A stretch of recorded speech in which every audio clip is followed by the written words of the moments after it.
You turn up the game volume just a little bit. This one? Okay. Yeah, this is chill background music. Oh, I moved my summary. Last time, in the mountain fortress of the bandit stronghold, the four of you engaged in combat with a couple of Jerbean guards as you were looking for Benna Serden, leader of the bandit coalition. However, during the fight, Benna herself, a fire-scarred warrior, came out and joined the fray. But through a combination of magical abilities and tactical prowess from the four of you, you managed to essentially subdue her and the Jerbeans, and in a moment where she was essentially frightened of Perry and a giant raccoon was in the in her room and everything, she pretty much gave up and decided to parlay, did not fight to the death.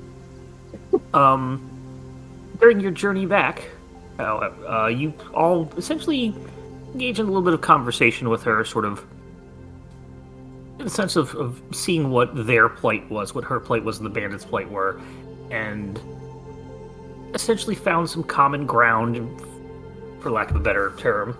And you pretty much had her, and you helped her make her case in front of the Birdfolk Council, who were pretty much hoping that you'd just get rid of her, not necessarily kill her, but just get rid of her.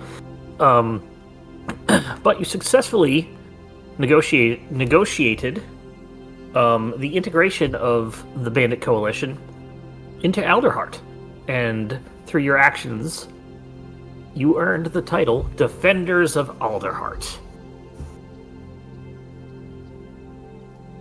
From that, we basically Can we get that on a plaque?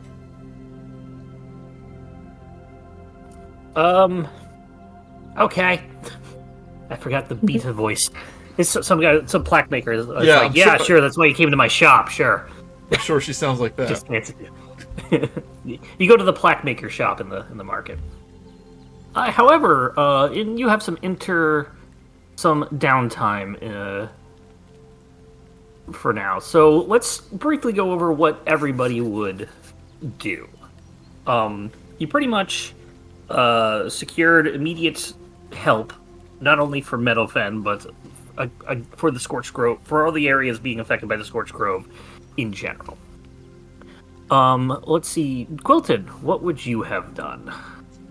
What? Or where would you have gone? Would you have stayed in Alderheart? Would you go back to Meadowfen? Oh, yeah. So in a previous episode, I went to a toy shop, found little trinkets for all the students that I train. Like I would have picked out something they all would have liked.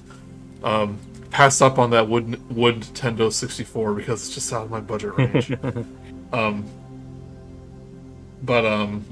would take the caravan back to Meadowfen. Meadowfen. Yeah.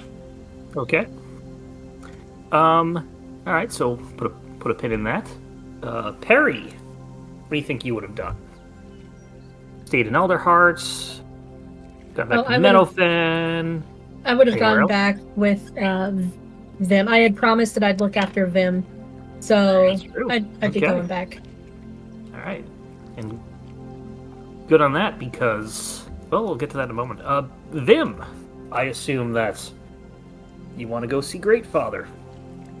Or is he's just gonna stare at the fire orb all day?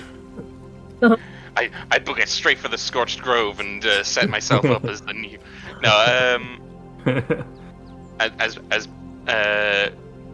Perry already stated, he was intending to head back to Meadowfen as well. So I don't know if we're all just leaving Rikki behind, or if Rikki's.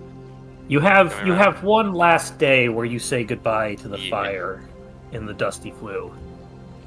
I'll see you next time when I come back. Don't go anywhere. I would have left tried to show one of them how, like, if you're gonna light it, do it like this, bit of pizzazz. But one thing he would have looked for while he's in such a bustling marketplace he would have tried to find like a good, sturdy new cane for Greatfather. Go ahead and make a, we'll say an investigation check with advantage. As, you know, you're kind of a tiny bit of a celebrity.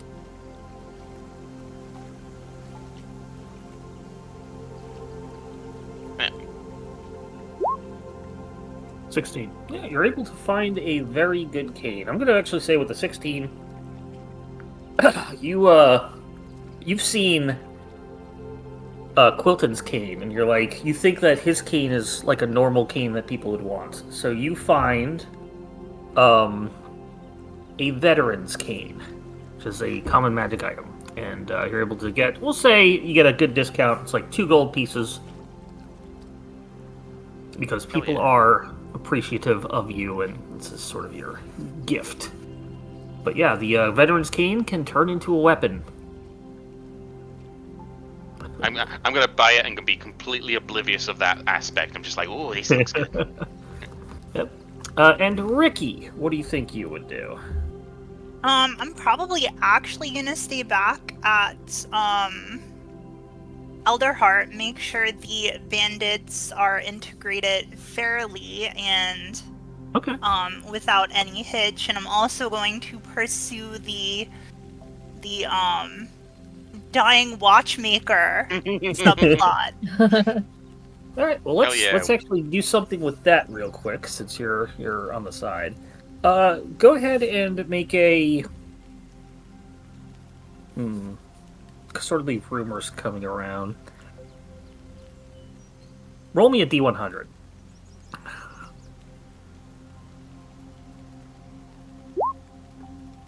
$32. I'm going to say you don't get a lot of information out of this, but after a couple days, you kind of want to follow up on your lead. For those at home, Rikki had essentially hired a thug to steal a dangerous magical, well, it's not sort of dangerous, but a seemingly cursed magical pocket watch. Mainly just to get it out of the hands of this old man, this young old man, and give the curse to the to possibly the thug if he held onto it. You go back and you hear some rumblings about that clock shop. Eventually you go to investigate what's going on. At some point, you go down there and the shop looks like it has been broken into. There's police, or the perch guard has kind of cordoned off the area, and, it's an ongoing sort of thing. You're not going just as it happened, but next day or two or whatever, and there's still like a ongoing investigation. And you go and see that. So what do you do? I'm going to try to figure out what happened. I'm going to, I guess, with our fancy new title and recognition, I guess I'm just going to ask the perch guard that are there what happened. One of the perch guard, oh, yes, Defender Alderheart, Rikki. Rikki, was it? That's my name. Oh, you're the one that knows Vim. That's so cool. Oh, sorry, professionalism. What can I help you with? We cordoned off the area, active crime scene. Can't let you in if you want to watch. You have to try somewhere else. Could I ask what happened? Sure. Go ahead and ask. What happened? Oh, I okay. knew this watchmaker, and I'm a little concerned. Is he okay? You the thing? Haven't you heard? Well, turns out a couple nights ago, it looks like someone tried to break in and, I don't know, possibly steal something. There were signs of a struggle, and found the place the next day just broken into and a little bit ransacked, and we didn't find anybody. Nobody's seen the who broke in, or nobody's seen the pocket watch or the clockmaker. And so it's don't really know what's going on. At least, that's what they tell me.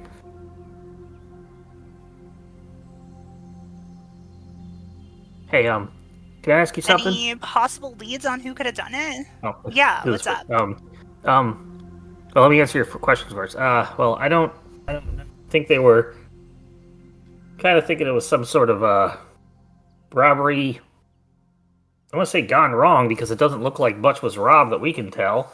But, without the old man here, don't really know. But, yeah, not really sure. Again, they don't tell me much. I'm just a lowly guard. They don't tell me But nothing. yeah, can I ask you something? Yeah. Can you sign my beak? Sign your beak. Yeah, can you sign my beak? Holds out like a marker. I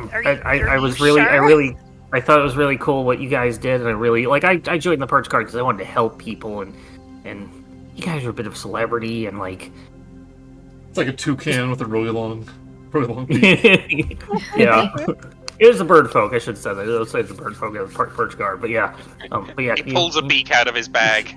Like, wait, who's this that? I got a permanent marker right here. Just you don't have to if you don't want to. It's cool just to meet you, but I'm gonna do it and then ask him to sign my arm because the Perch Guard are the real heroes. You sign his beak, sign your arm. I mean, it's kind of hard to put it on the fur. I mean, also it's a black marker, and sort of yeah. You find something to do it. He signs his name. Let's see what I can come up with.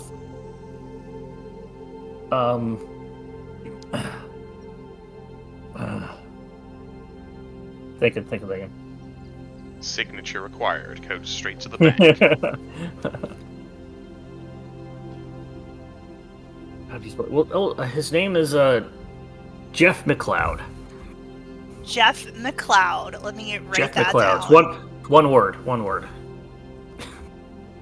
I'm sure he's going to be a super important recurring character.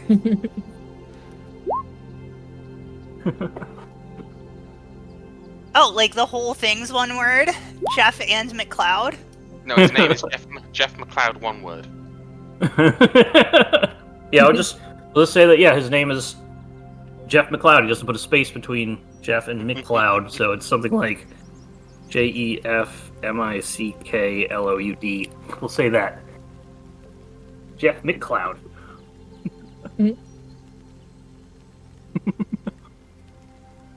Because you're writing, it's like, oh, your parents hated you. Now, is it pronounced Jeff or Jeff? Oh, the C is silent.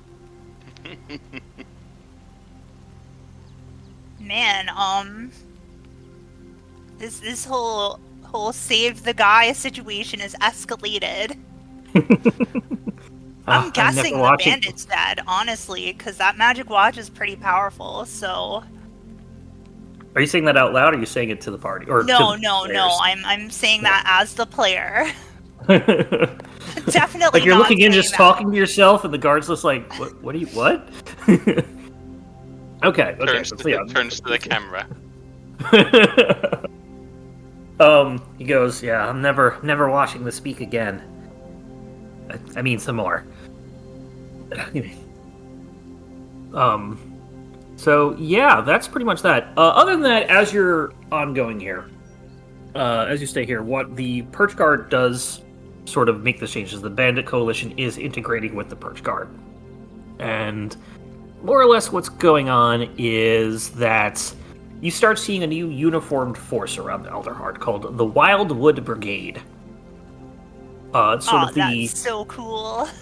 Yep, it's sort of the humble folk variant of the Perch Guard, where the Perch Guard would be able to now focus more in canopy and upper areas, and then the humble folk would be able to get through, especially the Bandit Coalition, be able to navigate the thick brush of the forest at the ground level and whatnot. What was it called? Wildwood Brigade. Oh, put that in the chat. Many members are humble folk, former refugees who use the knowledge of pathways under the forest canopy to get where they're needed in a short time. So, not all just soaring as the crow flies is not always the fastest way, I guess. And you've started hearing, as well as Perry and Quilton and them, you start hearing that they are now, that the Wildwood Brigade is now also helping put out fires that are, as the Scorched Grove is trying to expand. They're sort of fighting that as well. The bandit stronghold in the mountains has been converted into, or is being converted into a supply depot and a bit of a fallback point for wounded. There's also a new headquarters for the brigade that's being under construction in the canopy area of Alderheart. Benna is sort of overseeing operations for the brigade, so she's pretty much just stayed at her normal leadership position for those that she already knew her. And the council chambers of the Birdfolk Council is starting to get preparations of integrating humble folk or humble races into the government itself. So nothing's really changed too much. You can tell that they're sort of getting preparations for that rather than just like putting somebody directly on. There's no Anakin Skywalker raccoon that is coming on and given the rank of being put on the council without the rank of humble Jedi. It's like at the end of Barbie when they have one Ken in a low-ranking government position.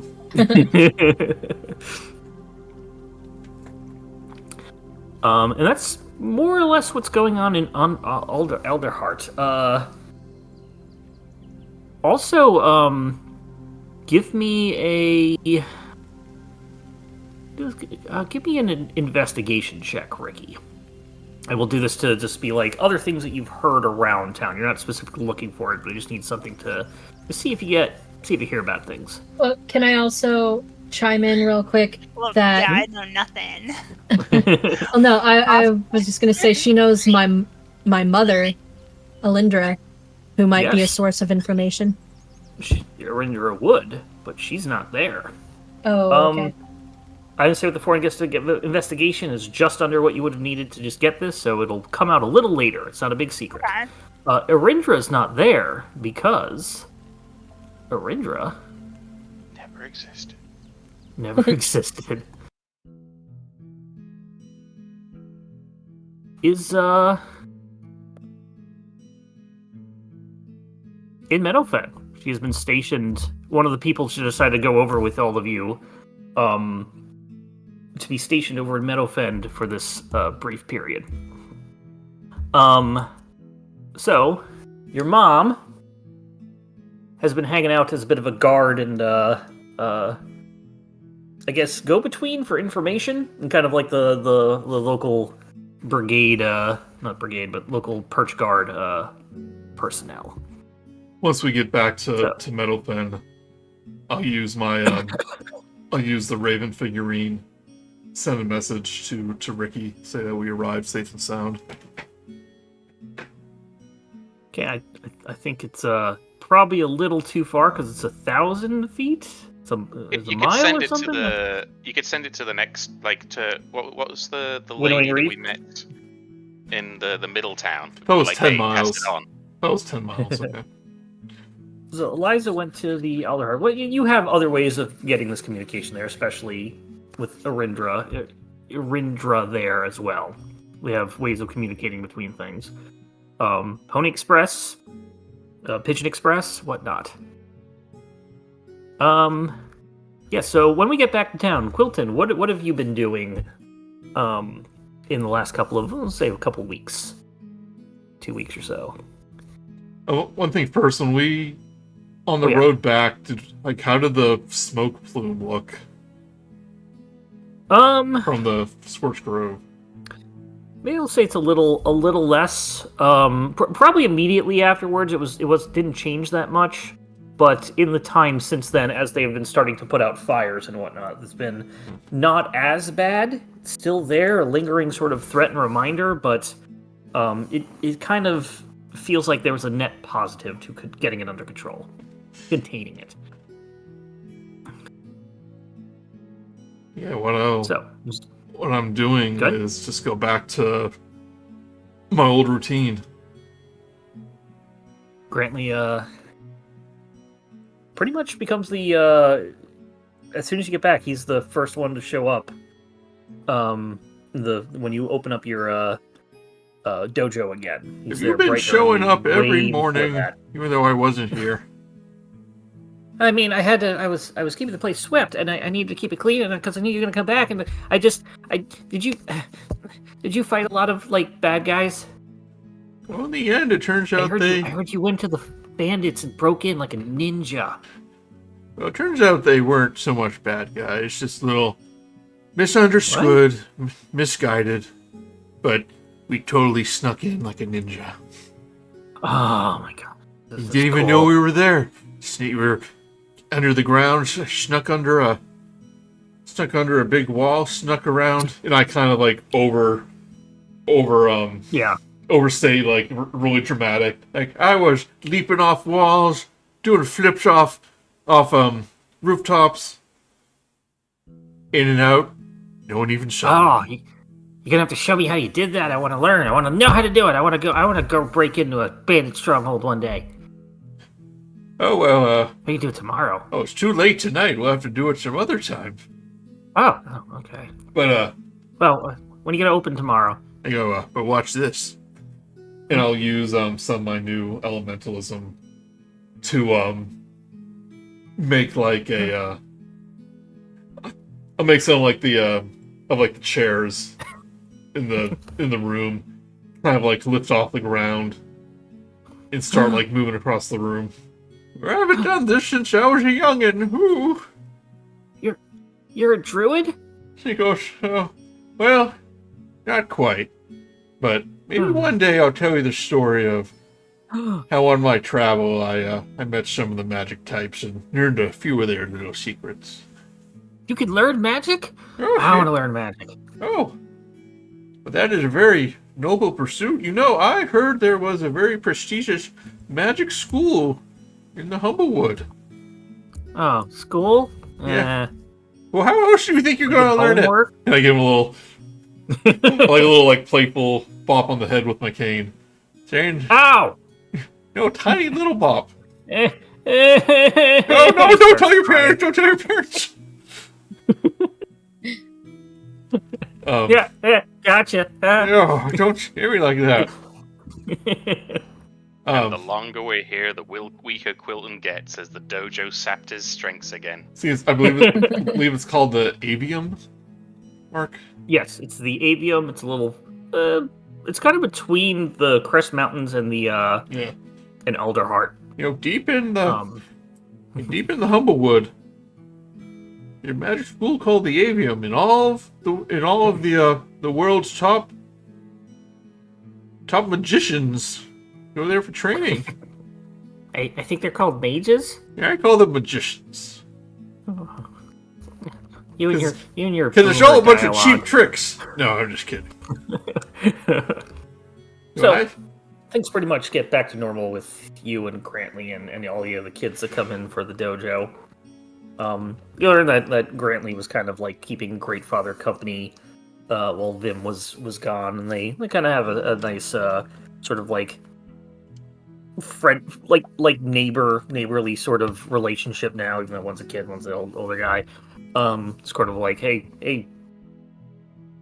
make sure you cross the kind of relationship is like, hey, make sure you look both ways for across the street, and just always making sure that he's okay, that kind of thing. Perry, you're here, and we can say you're probably rooming with. Would you be rooming with your mom? In the same building, yeah, but I don't think. Yeah, not in the same room. Not in the same roost at all. Yeah. Yeah. No, we only have one bed. Sorry, and it's a twin. Yeah, you like to hog the covers. Yeah, you pretty much get a Airbnb more or less. It's like Rindra's always just happy to see you, but still, she's a soldier. She's doing her job. She has to go out every couple of days, or go out every day or so to check on the fires and the other soldiers and perch guard that are here. But every so often, is able to just talk to you and be like, Perry. What's up, Mile? You know how your clothes have all these patches? Oh, yeah. Have you ever thought you could just buy new clothes? Oh, that's just wasteful. They'd just get more holes. At least this one, patches itself up. Saves money. Saves a headache. It patches itself? You haven't been patching it yourself? No. Hey, watch this. This is really neat. And he takes out something sharp to cut his coat with. Okay. Okay. She watches it and then starts to like patch, like a patch kind of like grows out of that thing and covers it up, and like knits it and like sews itself on. It's like, wow, that actually is pretty efficient. That's what I'm talking about here. Oh, where'd you get that? I don't think it's a story I'd be comfortable telling you, Ma. It's don't worry about it. Never tell me anything, but that's all right. I'm just glad I can see you happy, and I guess with clothes that patch themselves and keep you warm, and that you can just, beat up bandits when you need to, just like your dad.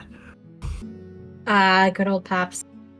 Yeah, no, ever since I flunked out of being able to sing to the tree, I've been struggling to find my own path in life, but I think it's going pretty good.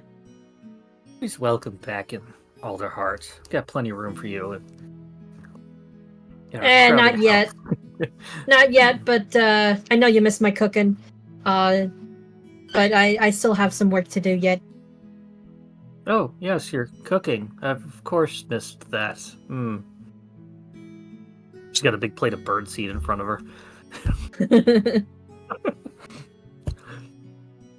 So, yeah, it's just more of a... Harry, you're as thin as a twig. Have some more birdseed. I'm imagining that's Perry's equivalent of cooking, just a bowl of birdseed.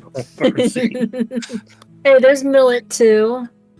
Sometimes you bake it into a suet, yeah. You're not gonna cook or anything? It's a salad. Birdseed with like big chunks of croutons in them, just loaded with like Caesar dressing. No, I'm like a pigeon, so like trash food too. Rice. Oh, I can't have rice, dear. It bloats me right up.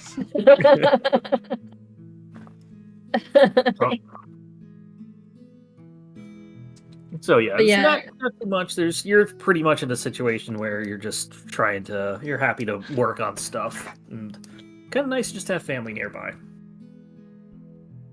Agreed. Okay. Anything else you wanna maybe that Perry would have done? It's okay if you don't.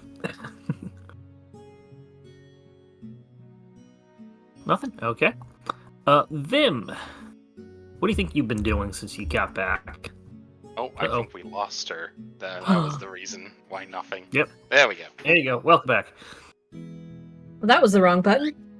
If you want to backtrack Alt to F4. That's how to unmute, right? If you want to backtrack and double check that last question. If you had anything else you think Perry you want Perry to have done?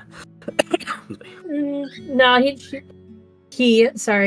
would just play where he could, do more odd jobs, try to help out where he can. People are excited to hear your tales of the things you did to earn yourself the title of Defenders of Alderheart. So you're doing a lot more performing than just odd jobs, we'll say. Yeah. Vim, what do you think you've been doing since you got back? I mean, his initial few days were just hanging with Greatfather, telling the stories, but in the the worst way possible of and then we did this, and then we did that, and then we did. Oh, So okay. he barely gets any information. It's just Ramble. Slow down. The- slow down. the great- Slow down. The Good. greatest detail was the fire at the Dusty Flue. Yeah, anyway, all yeah. that stuff doesn't matter. I got to the Dusty Flue and there's this big fire. Oh yeah, because it's every day. Like every story ends with every day's visit to the Dusty Flue. Like, and then I lit the fire. The next day we went out into the park, and then I went back to the Dusty Flue and I lit the fire. The next day, I stayed in and I lit the fire.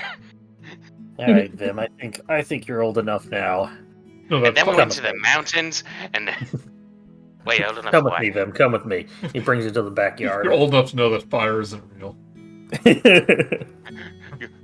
Go smell the flowers, Vim. It's, No, it's, but it's, he'll say he it's brings time you to the- it's time to become one with the fire. brings you to the backyard. His leg is healed. Remember, he had a bit of a temporary bum leg because of an injury, so it's healed. He brings you back, and he's built a fire pit for you. It doesn't need It's not fire. as- Doesn't sound like it's as grand as the dirty chimney, but you can build your own fire here. Keep it centralized. Don't let it spread, but be able to come out here whenever you want and light it. Preferably at night, when we need light. I mean, yeah. Wipes the drool off. You run on over and light the fire. You can do that little pizzazz that you mentioned Oh yeah, earlier. like, do you want to see one of the ways I did it in the city? Sure. Show me your He best. does a full like mock summoning ritual of come, Dark One, come, raise up, and summons slaughter in the fire pit. And it's like an ember bat from the ashes. yeah, Comes out of the It's fire like, pit and lights it up and lands on your shoulder or something. It doesn't burn your clothing. Everyone starts panicking. All Ah! All right, Vim. What is that? I feel like you skipped that part and told me about the fire, but this seems more interesting. Can you explain that, pointing to Slaughter? he obviously, like, he looks behind him over his shoulder, turns around a few times before he's like, oh, right. Yeah, he kind of, like, stuck around after we knocked out all of his friends and put them in jars, and I got to keep this one. And he's been with me ever since, and I love him, and I want to keep him, and he loves me. And you don't keep him in a jar anymore? No, I dropped the jar off the tree. I don't think it hurt anyone, though.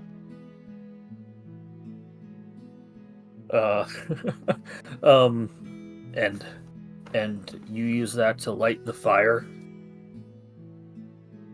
No, that was one that I was working on. I think I'm gonna do it when I go back. Well, very impressed with you. You've shown me that you can control your fire and you can raise a pet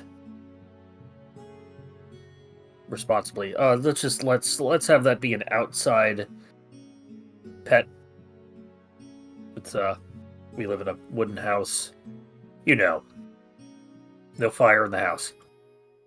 Yeah, I know. Yep. I know. After Except last in the time. fireplace. Except in the fireplace. Actually, maybe that's a good idea. Set up a cage in the fireplace for the bat. You can just hang out there when you want them summoned, but need to be somewhere safe. It's probably teleport out whenever it wants to. Have many people tried to go back to the other town, the Ash Town? I think that town is gone.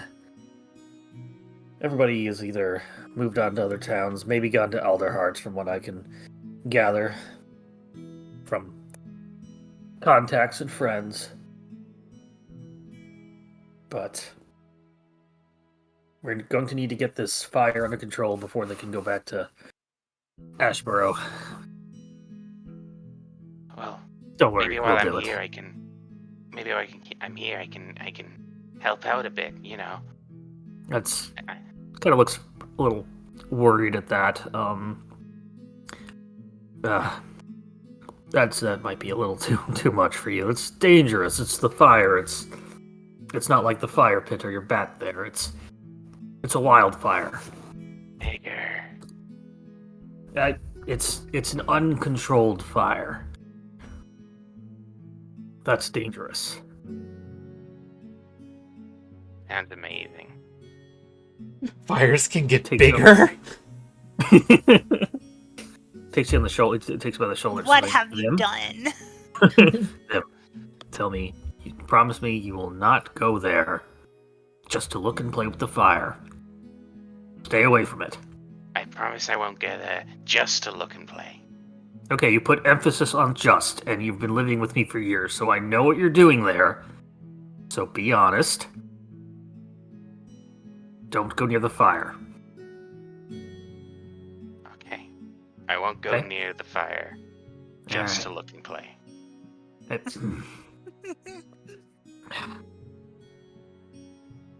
You know what? Why don't you go play in the fire pit? We'll talk about this later.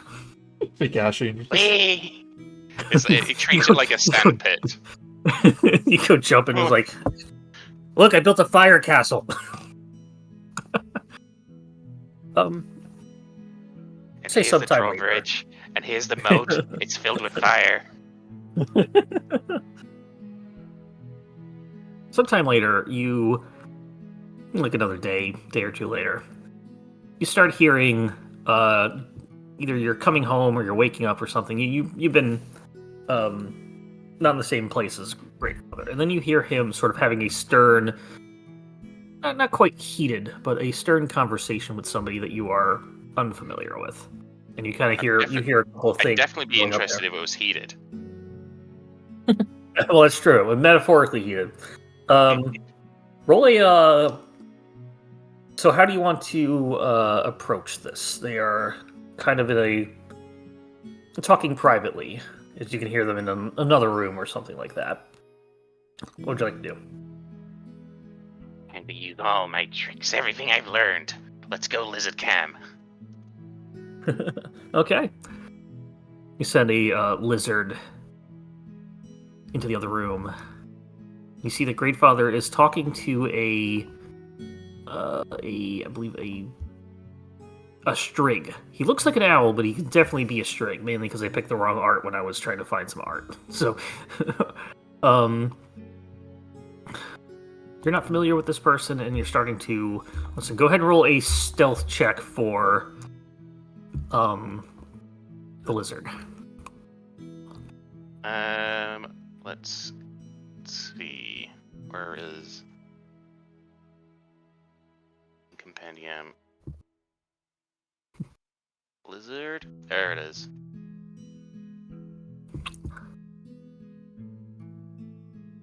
It'll load up. Alright, so they have straight decks. Okay. That's not too bad. Okay, so I'm just rolling a d20 then. Okay. There we go. 11. You get in there, and he gets in there, and he's going along, and you hear Greatfather kind of saying you catch a couple words out of it.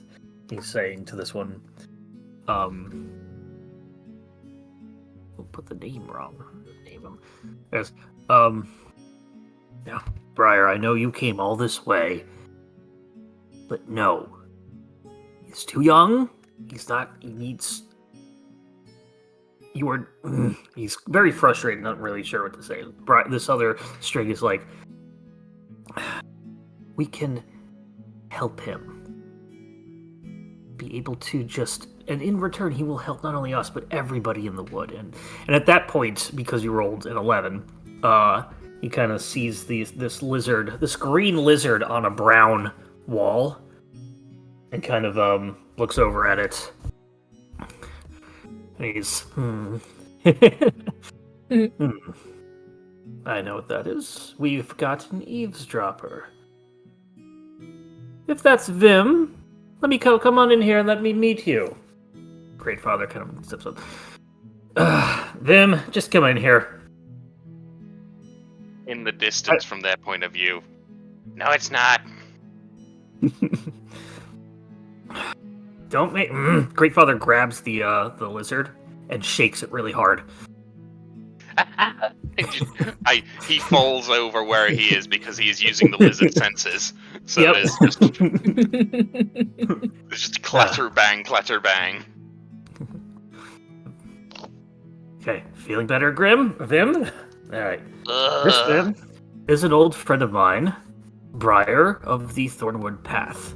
Say hi to Briar. Holds down breakfast. Hello, Briar. He goes over and puts a hand on your shoulder and does a cure wounds to heal you, and we'll say it gets rid of your sickness. It's nice to meet you, Vim. I've heard a lot about you. I was hoping to have a nice conversation with you, and he didn't. Before he kind of keep going, Greatfather kind of steps in, and he was just leaving. Goodbye, Briar. Kind of looks over and back at Vim and back Greatfather. Yes, I was just leaving. Nice to meet you. Good day, all. He heads on out. Well, he seemed nice. Oh, I didn't show him the fire pit. Yeah, I don't think that was necessary.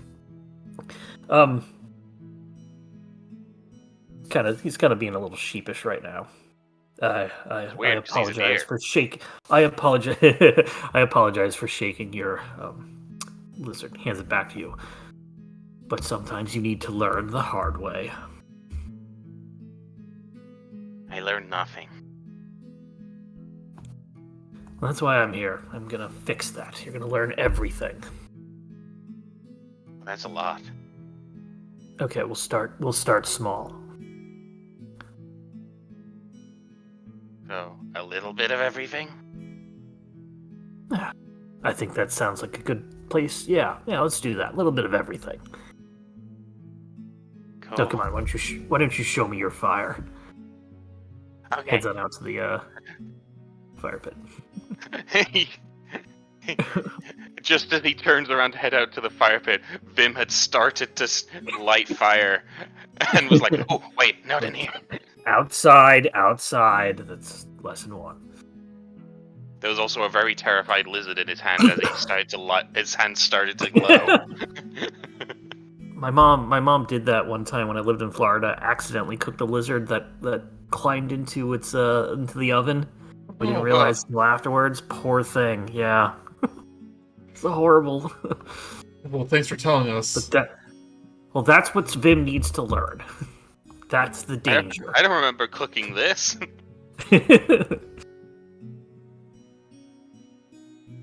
And that's pretty much how it goes in Meadowfen. Eventually, after the full 2 weeks or so, an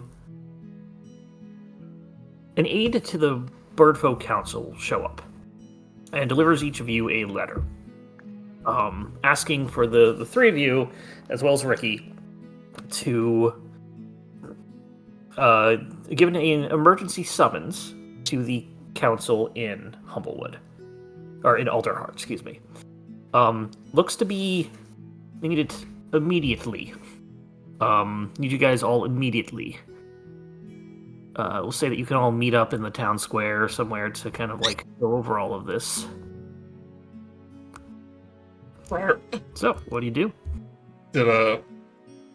I'm sorry, I was looking at Boom stream for a second. I missed who summoned us? Is the Birdfolk Council. Oh, they're here? They sent a runner to bring you a summons. Okay. It was really awkward because he had to come here, deliver one, go back, get the next one. He was like, oh, damn it, I've just been there. Then they're going to have to bring mine to Meadowfen and then deliver it back to Alderheart. Well, you accidentally brought yours here instead. Yeah. You hadn't updated your change of address. Oh, heckin' darn. Oh, they're back in Everheart. God, Jesus, I came from there. But yes, you are all pretty much, you are the ones that are summoned. What would you all like to do? Does it say what the problem is? No, it says it's a pretty much an emergency council summons. We have to combine all as letters soon as together possible. to find out what it's about. Well, It's gonna be a meeting. That could have been an email. after all that, they still think they can just summon us on a whim. This is when Vin comes running up and like, "Hey guys, we've been summoned. Let's go." Already running out the town doors, the town gates. Wait, hold on. Whoa. I fold up the letter. I go, Perry, what do you think the problem is? Must be pretty important if they want us to attend. I mean, I don't know what we can do. Yeah, I don't know. Has his mother said anything? You probably tell her about this, and she'll go, I haven't heard about this. I know that they have been fighting fires in the other parts of the wood. Not so much the bandit coalition anymore, other than pockets of bandits. If it's an emergency, I can only think that it has to do with the Scorched Grove. Or maybe a bank was robbed and they want the defenders of Alderheart to keep me on the case. Yeah, that's quite a commute every time that there's a crime happening. We could perhaps put in a documentation and a request for a teleportation circle. Talk to the people in the avium to getting that set up, but those don't take like a really long time to set up, from what I remember. Yeah. So I wanted to set one up from my room to the latrine, so I wouldn't have to make the trip. And it found out I had to hire someone to cast a really expensive spell once a day for an entire year. Yeah, that's just things I've heard that people have done. I don't know much about the magic. Greatfather comes up. Yeah, that takes a while. Vim seems pretty set on heading back to Alderheart. And that big fire pit. Yeah. I've got wait, I forgot my underwear. I got a bag with like different logs in. I'm like, this one creates a good bright flame. This one burns for a while, and this one it's like a different darker hue. I'm gonna show them all these things. ShortStack brought up in the chat. Did you never gave Greatfather the cane, at least in game time? He would have given that like off the bat and be like, I brought you this, but dove straight into the storytelling. Yeah, there's a place I bought some stuff. Here you go. Also, there's fire and more fire and stuff. He eventually, it probably takes him some time to learn that it's a veteran's game, but he doesn't pull out the weapon in front of you. As you're no idea it's a weapon. as you're packing your kindling. Greatfather's talking to Quilton Parry, and Rindra there too. I think he is old enough to be able to help you all. They're summoning him as part of it, so he left a child and came back a man. Oh, he's still a child. He just more competent, sort of. As he looks back and he's like, you're digging through like broken boxes for like the best 2x4. He did. He proved himself very helpful on our journey, but he's very impulsive, and he needs to learn to control that dang old fire. He's gonna burn something down if he's not careful. I've been working on that the past couple of weeks. He's been getting better. I had a nice chat with Grantley during your absence.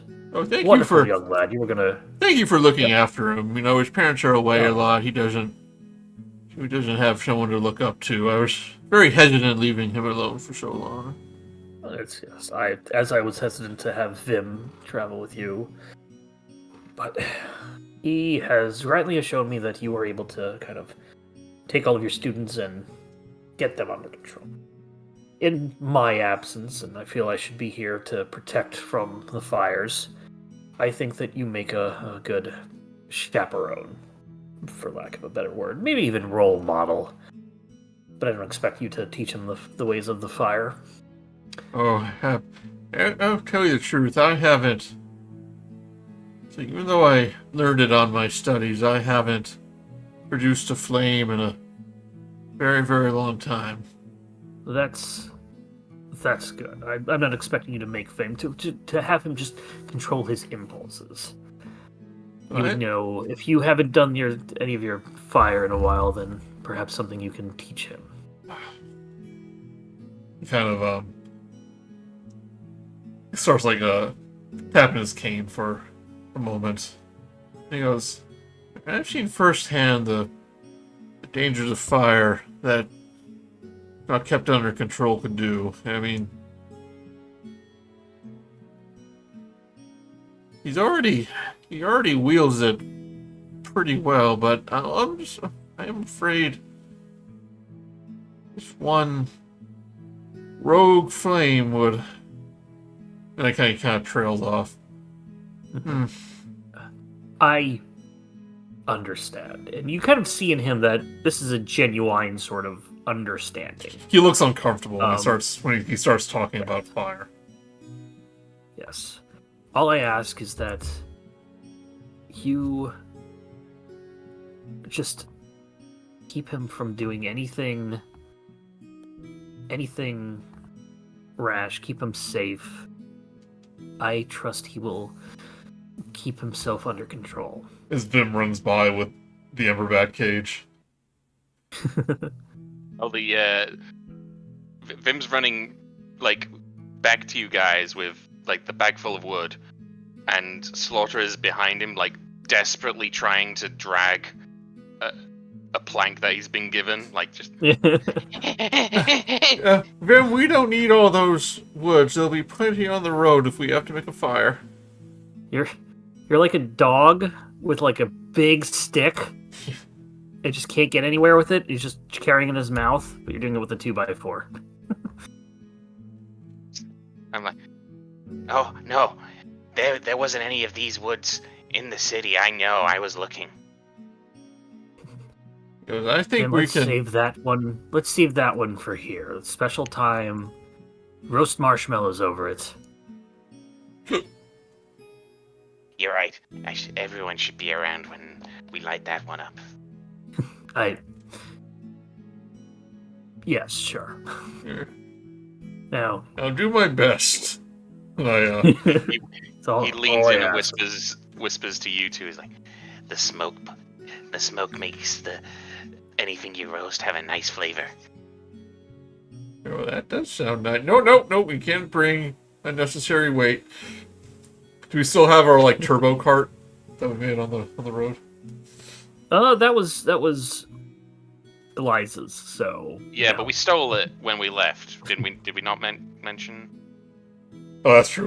You gave it back because you're nice. All right, that was recorded. In any case, Great Father leaves Vim with you two, and Arindra comes over to Perry. Now, Perry, be on your best behavior for the Birdfolk Council.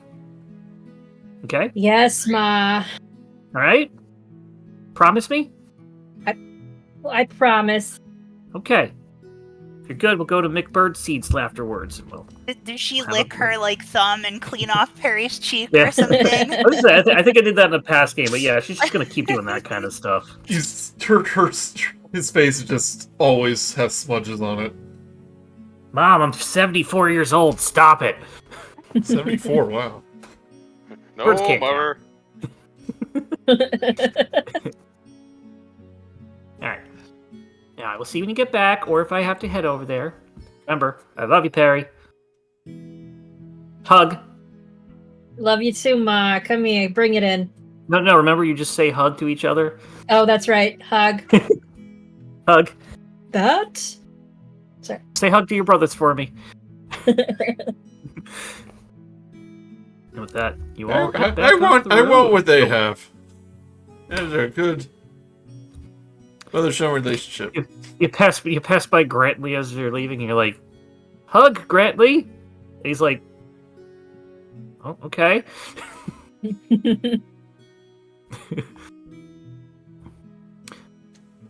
But with that, you all head on to Alderheart.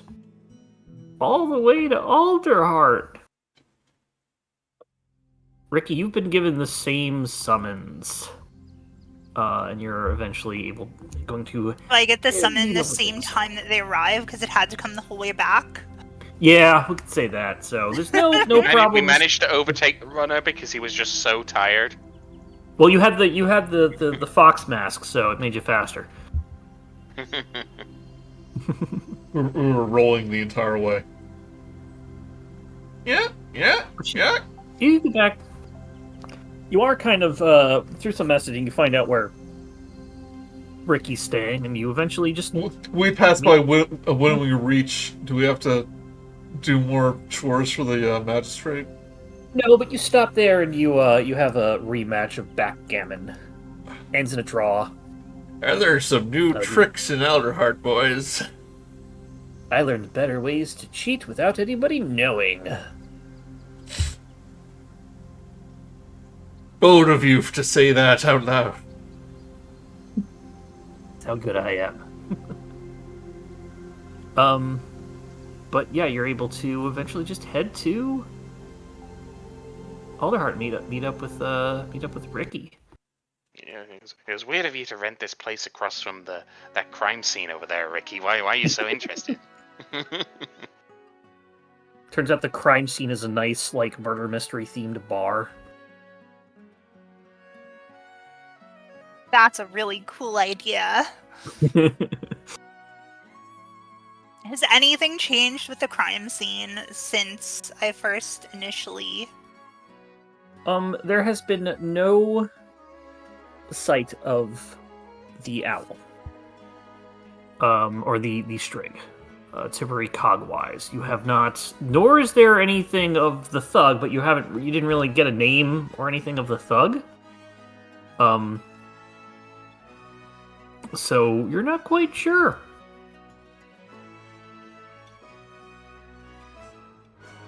First, the consequences of my actions.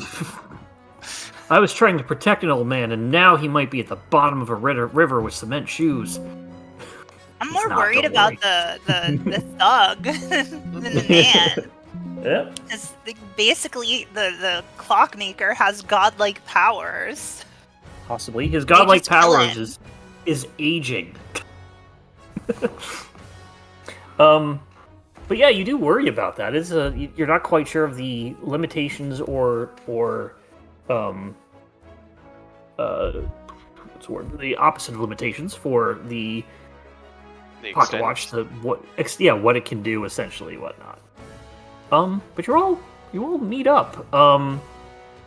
We'll say that Bendy, Perry, and Quilton can head to the Dusty Flue, as you have good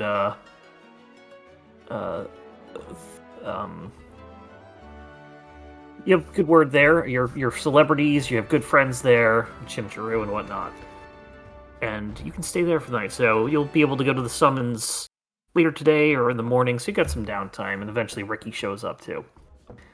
So Vim, as you come in, the first thing I seen you do is run up to the fire. Don't worry, guys. I'm back. Oh, it's you. As you see, the rat that you saw at the Bandit Coalition. I remember seeing you. You didn't join me to see the fire. I found a better fire. Did you see the fire over here? The fire's big. They light it every day. Sometimes at night. It's a nice fire. I like it. Will you watch the fire with me?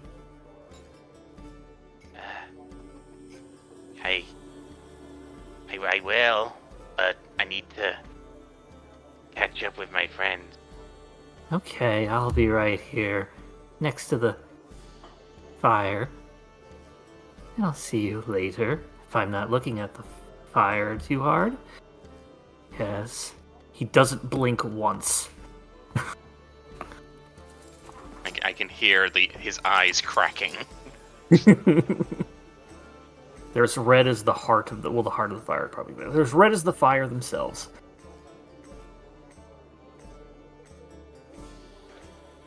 I back away a little bit. Even for you, it's Well, a look little, who it little is! too much. Look who it is! Oh, so was that? Even for you, it's a little too much. Look who it is! Look who it is! It's the defenders of Alderheart have arrived, and there's the fourth one in the back as Rikki comes in. We told you we knew them, that they're good friends of the management. We weren't lying, so anybody that had that bet lost it. Come in. We could bring you to your favorite chair. Hold this chair out for you, Quilton. Oh, thank you very much. This is where you sat last time. It seemed like you liked it a lot. Oh, it was pretty good. It was okay. Yeah? Okay. Would you like a better one? No, it will do just fine. Okay, alright. Get you a cushioned one. I'll lean into them as they're serving. I think you need to cut him off. He's had enough. Oh, he's one of our best customers. He just sits there, doesn't buy anything, but he pays to watch the fire? It's all profit. Yeah. You need to. We didn't even tell him to do that. He just pays us for the... I don't think so. I think he's fine. We know the cutoff. We've seen so many people come in here, stare at the fire. Drives them mad in the brains. He's not there yet. Maybe soon, but we'll keep watch. Anyway, I'll go get Shim for you. I'm sure you want to catch up with him, Perry. Ta-ta, all! He heads on off. Ta. Shim does come over and greet you all. Oh, defenders of Alderheart, please excuse Kazala's boisterous sort of thing. He is Kazala, you know how he is. He wants to just showmanship. But Perry, once again, you have more patches. I count them every time you come in. Yeah. What are we up to now? Got to be in the 50s. What happens? I stopped counting ages ago. What happens if everything gets patched over? Do they start patching the patches? Only one way to find out. Oh yeah, that is the question. Philosophers have been asking that question for a very long time. Well, if you get enough patches, eventually you get to the 2.0 release. Get all the bugs out and some flies fly out. Well, anything you have, honestly, on the house? We get a little bit of money back from the government for keeping you guys well fed. So enjoy yourselves. Well, yes, can't do it for free. What if I just sing a bit for you here? To tell the people about exploits, bring in some more customers for you. A lot of people seem a lot of people would probably enjoy that in this kind of thing. It's very good, very well. Perry here, defender of Alderheart Perry, is going to regale the tale of defending Alderheart. Yes, and I shall fetch ale for everyone. Well, for you. And he heads on back. So you have a little bit of time to catch up or do anything if you'd like. Yeah, sure, Rikki, how are those individuals integrating with the perch guard? I will reiterate what you said before about the Wildwood Brigade and how they are. Yeah, that name seems like a bit much. A little flashy.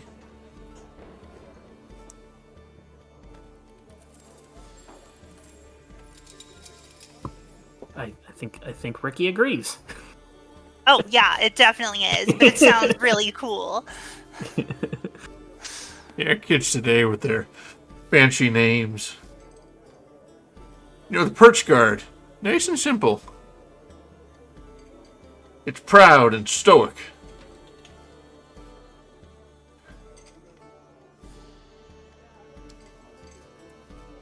Feel free to roleplay, everyone else. Where's my appetizer? But Perry's busy, you know, regaling the stories of the group. You're doing a duet with Gazala. Yeah. But it's like a dueling duet. It's like a dueling duet, though. You're trying to outperform each other. You gotta edit the initial draft of it because now some of the crowd is actually the bad guys in the song. As we Well, beat back the vicious and nasty Horo. As we fought off the wayward souls. Oh, this is my favorite part. Yeah, it's okay. We were pretty horrible. We're better now. Go ahead and roll a performance check with advantage. Oh boy. You turn up the volume a little bit more. What's that, Joey? The music volume. It's sort of ambient background, so it's designed to be a little quiet. But there you go. 26, really good. Yeah, I'm gonna say you get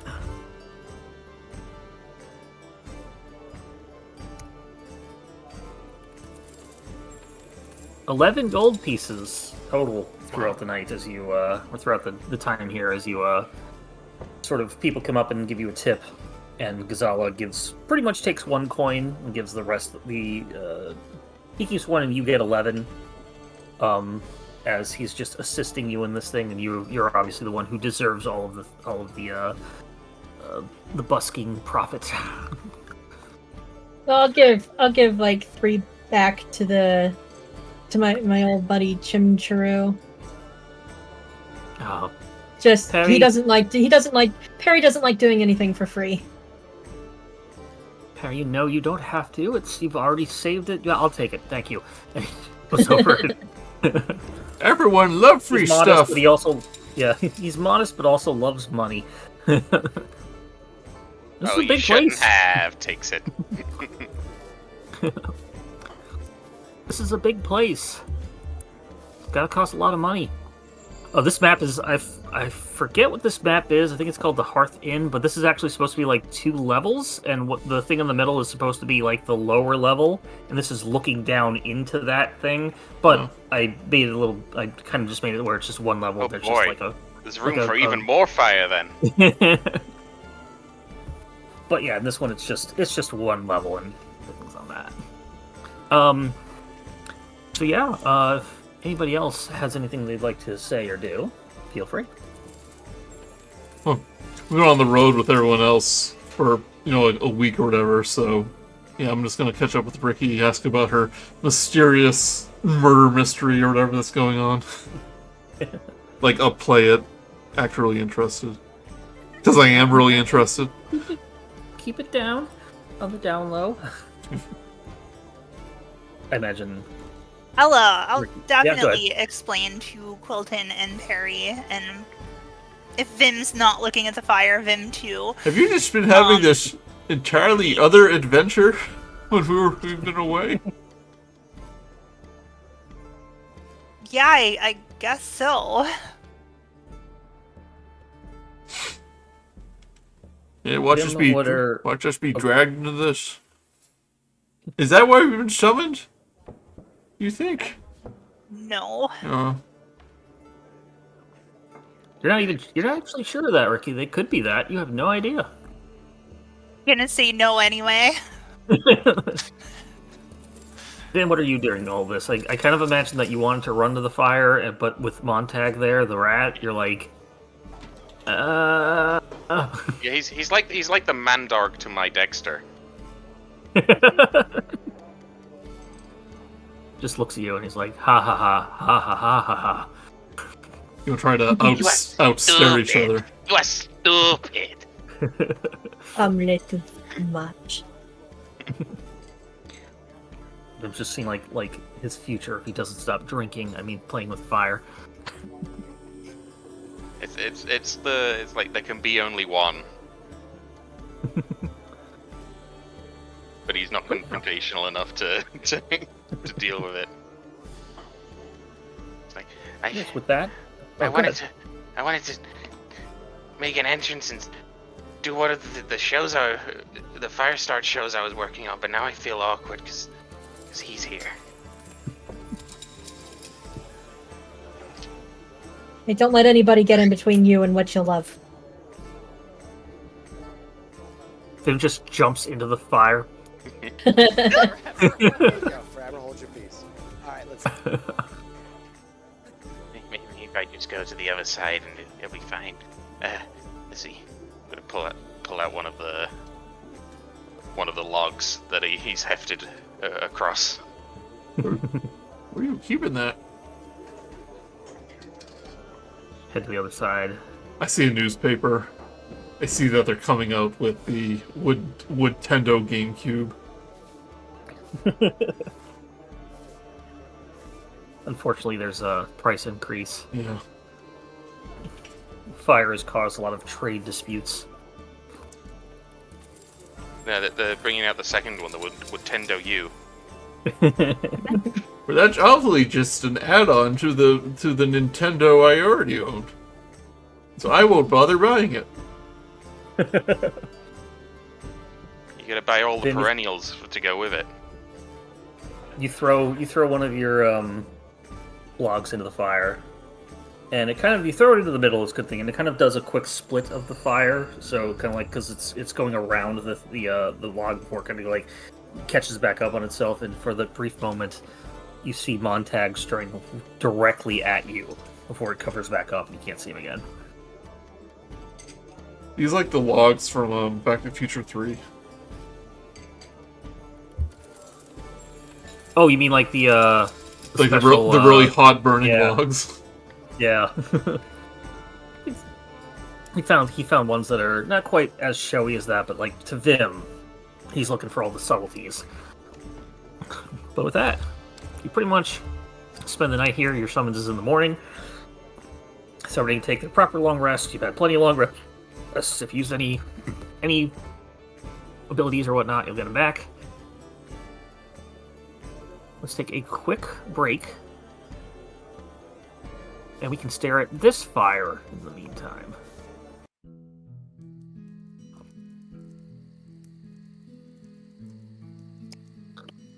You know what I noticed?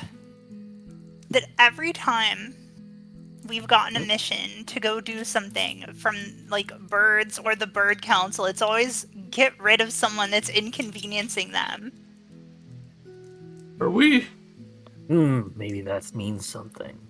But I'll be right back as you ponder.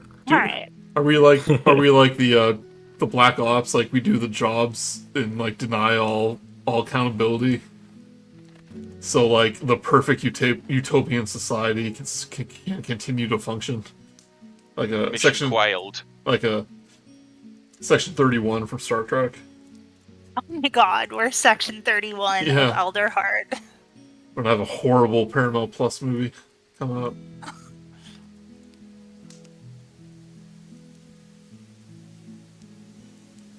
Man, new Star Trek series are either hit or miss. I know there's that whole thing with the movies where they alternate between being good and bad, apparently, right? I mean, Kind that's of like World of Warcraft expansions. We're so gone. We're so back. It's so over. No, We're they've- so back. no, they've had two good expansions in a row.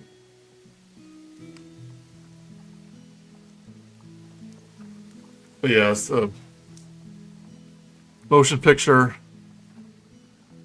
Kind of middle of the road, but a lot of people like that one. Wrath of Khan, good. Search for Spock, it's still good. They're all good except for 5. They're all good except 5.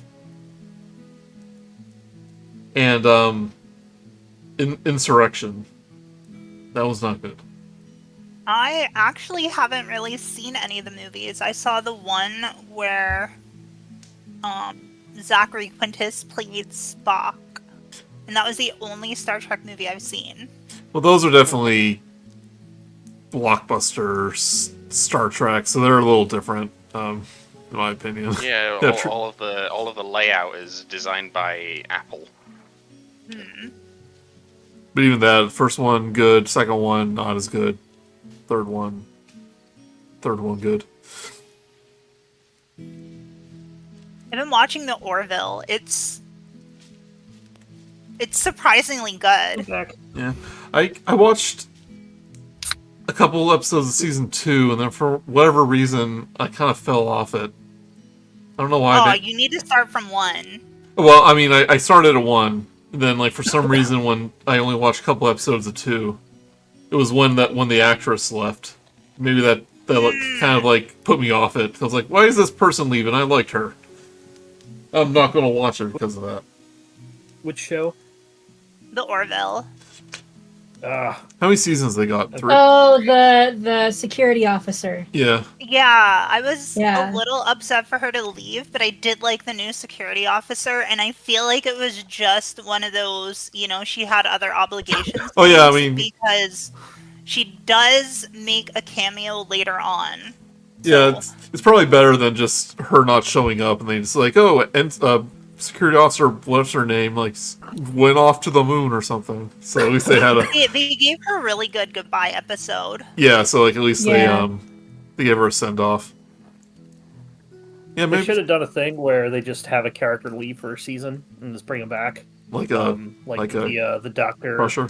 Beverly Crusher. Yeah, Beverly Crusher, but she was replaced by I forget the actress's name, but she was on the original Star Trek. too. Yeah, she was Nurse Chapel. Yes. And the voice of And the she was- computer. Oh okay. No. Yeah, The voice of the computer is Oh, that's someone else. the mother. Oh yeah, Deanna Troy's mom. Yeah. Yeah, so they have 3 seasons of the Orville, right? It's like 2 of them were on Fox, and then one was like Hulu. Only Hulu. 3? I think there are like 4. there are 4. I feel like They there's more might. than. I feel like there's more than 3. It's never. That's why. Sorry, you go. I was saying, and I heard it's like it was never canceled or anything. It's just one of those things that a new season hasn't been greenlit in a little bit, so we might still get more of it. I hope so. I enjoy it. I need to get back to watch shows and movies myself because I'm a cinephile. And I'm like, I don't want to sit down and watch something. I'm just gonna watch something I already know. It's just a bad curse. 'Cause I love It's movies. comfy to watch, rewatch things. It is, and I'm the kind of person who breaks stuff down. So when I'm rewatching something, I might catch something new, or just looking at more than just like the what's presented and looking a little deeper. Yeah.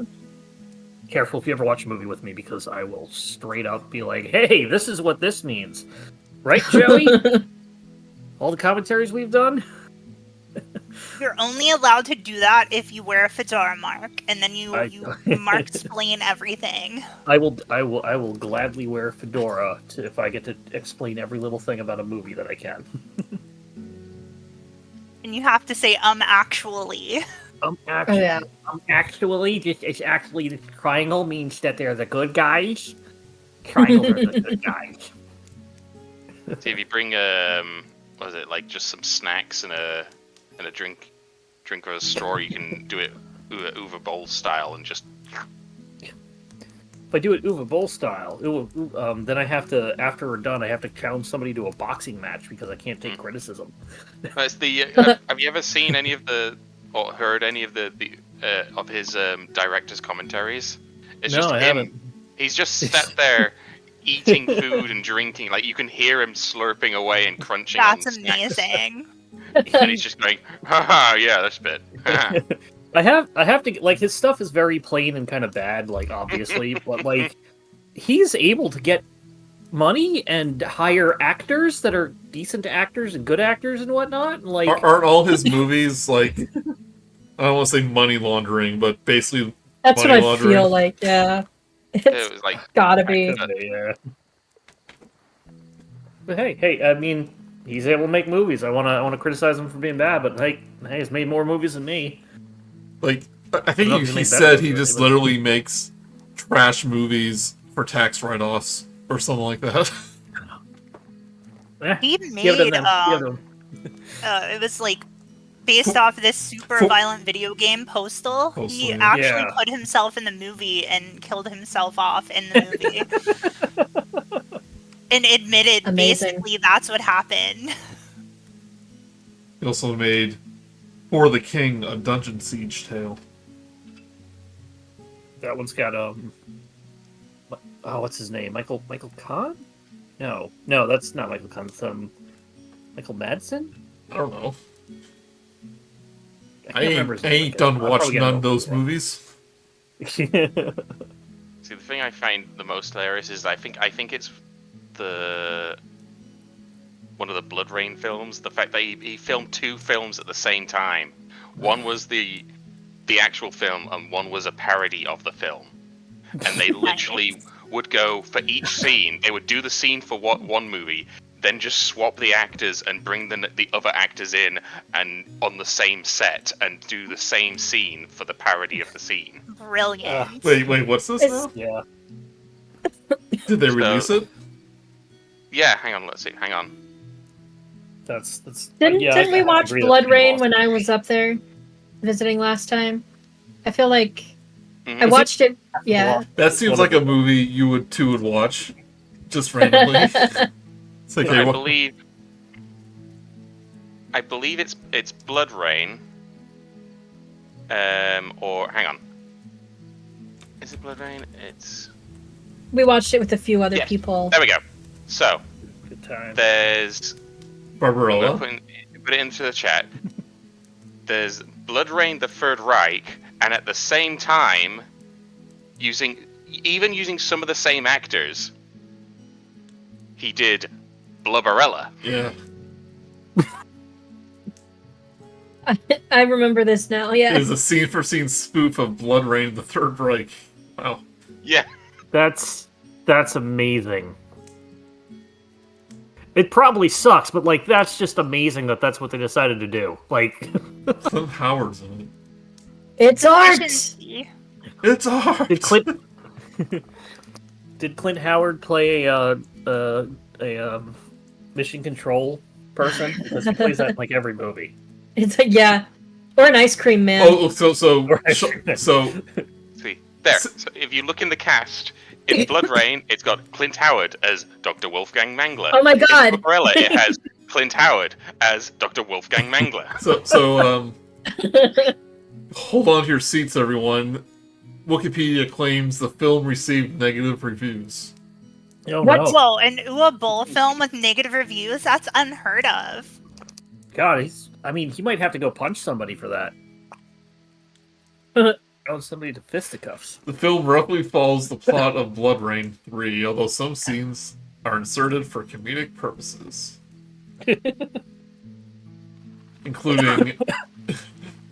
including numerous jokes about sex, obesity, and being gay. I mean, It sounds he's also great. German, right? So yeah, He hasn't. it's gonna be right up German cinema alley. Man, Anyway, we should play a Blubberella RPG. he hasn't made a video game movie in a while. Video game Probably movie. because they closed the loopholes. Yeah. I called dibs on Clint Howard. There was 3 Name of the King movies. Oh my god. Keeps getting money. Anyway, back to Humblewood. Is all that gonna stay in the recording? If you want to. We didn't really have any breaks. Or you could just cut it out, put it at the end, and be like, and here's our ramblings Or about. outtakes. Dun, dun, dun, dun, dun, dun, dun, dun. But okay, back at Alderheart. We're One having other this, thing at Alderheart, and this is we're having this conversation during dinner about UVA Bull movies in Humblewood. Like, did you know they just took that movie and just changed a few things around and made another movie out of it? Oh my god. See, here we're talking about, was it? Uwe Boll. yeah. I just said that joke. Oh, it doesn't. Yeah, but I wrote it was out, gonna say- so people understood it. I was gonna say Uwe Bold Eagle. He's a raptor. That was it. But here's the other thing that you will notice as you're walking around the night before the summons. See, Orindra's not there either. Get rid of her. If you look over in the trunk market, you will see 2 people there. Who do you see, Joey, as I figure out how to manipulate some of this stuff? Oh, I'm sorry. Who do you see in the trunk market, Joey? I see Susan and another person. Oh, Blanksky. No, it's Blakinski. Remember, because it's legally distinct. Legally distinct. Blakinski. Is it Yeah, Susan and Normal? Susan, Normal is there as well. Yes, Normal is the beetle. But she has basically set up shop. Set up a tent in the trunk market. And is doing fortune telling and potion making. And should still have the ability I believe I gave you the list in a previous game of her stock in what you can give her if you have if you want to go searching for recipe ingredients. But she has 50 gold pieces for most potions and oils, and 100 gold pieces for potions of superior healing and potions of resistance. There's limited stock for all of that. What I have? Put that in I chat. have 50 gold pieces left. You go, oh, Susan! Oh, I wasn't expecting to see you here. Oh, I remember you. You're the ones that came and brought the imp. And we talked to the imp, and he told me nothing. Yeah, How are you all doing? It's kind of a waste of time in hindsight, but I'm glad we didn't have to... I put a finger against the throat and go... Are you sick? What kind of potions do you got here? Oh, we have all kinds of potions. Little potions, big potions, potions to climb on rocks. Yeah. You have anything that could, maybe hit a little harder? Or maybe heal me up, or... Yeah, I've got healing potions, and I've got healing potions superior, superior. And I've got some things that will resist you, or things that will cause you to resist other things. Basically, they punch you for less. Trying to find a handout of the potions. So we've got the potions, but any other sort of potion or whatnot, you can see if she has it. Let me see if I have the handout. I think I made a handout. I may not have. There it is, Susan's menu. Here it show is. It's in setting handout. I think it's supposed to be in her campaign handout. I'm gonna move it now. But yeah, so you got a couple things like so you can either,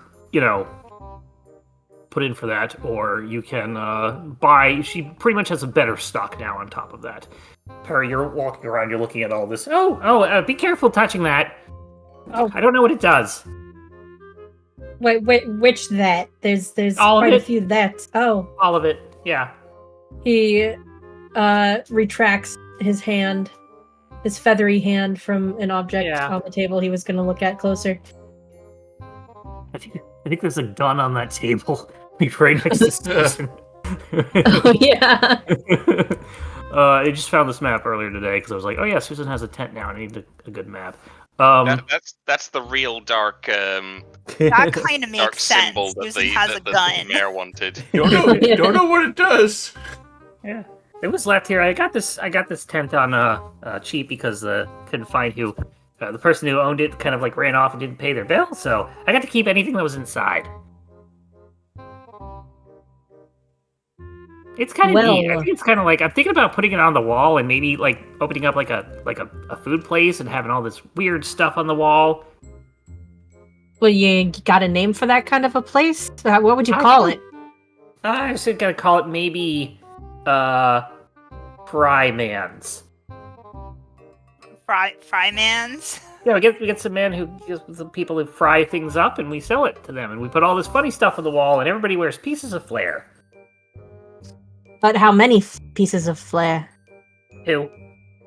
Some people want to say 17, but no, I just say 2. Huh. I think you got a chance. Yeah, in the future.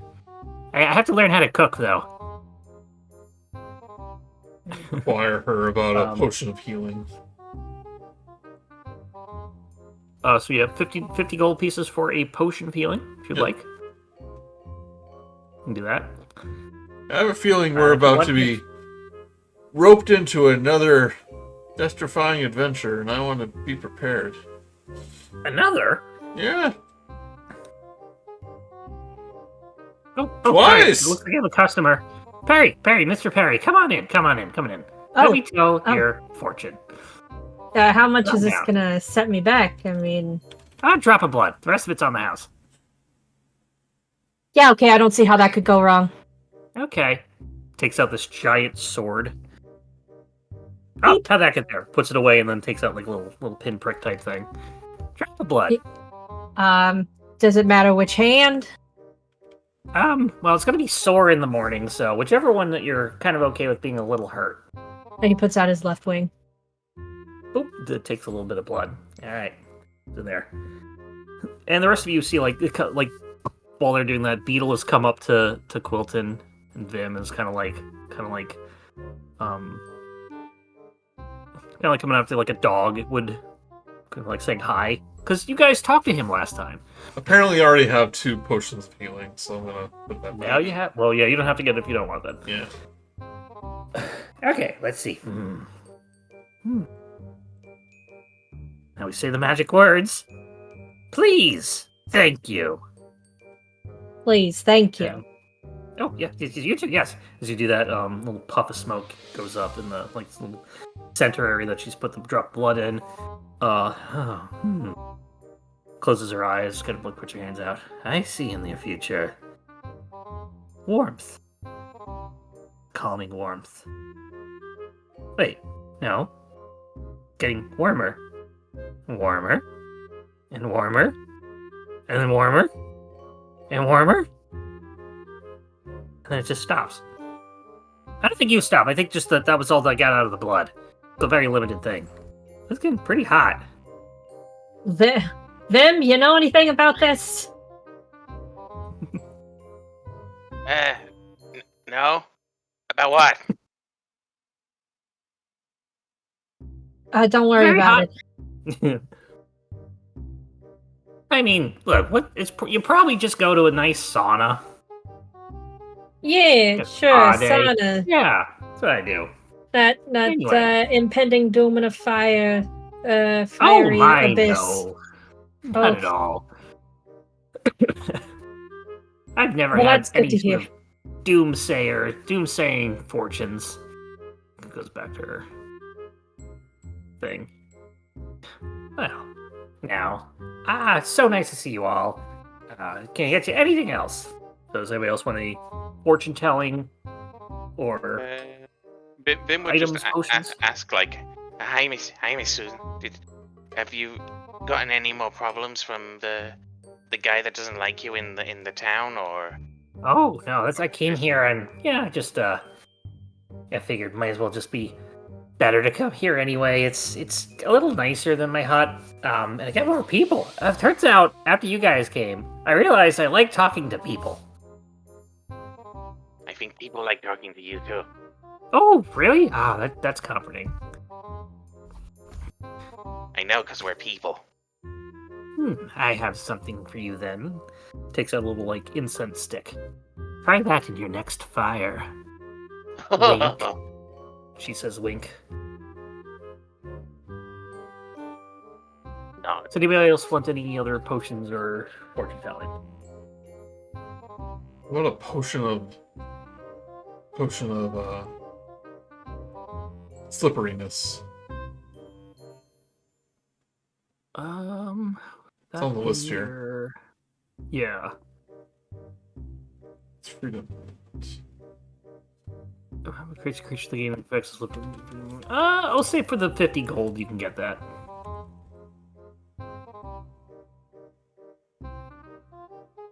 See, freedom bonus. It's just a jar of marbles. Yeah, be sure to chew it very thoroughly when you chew your marbles.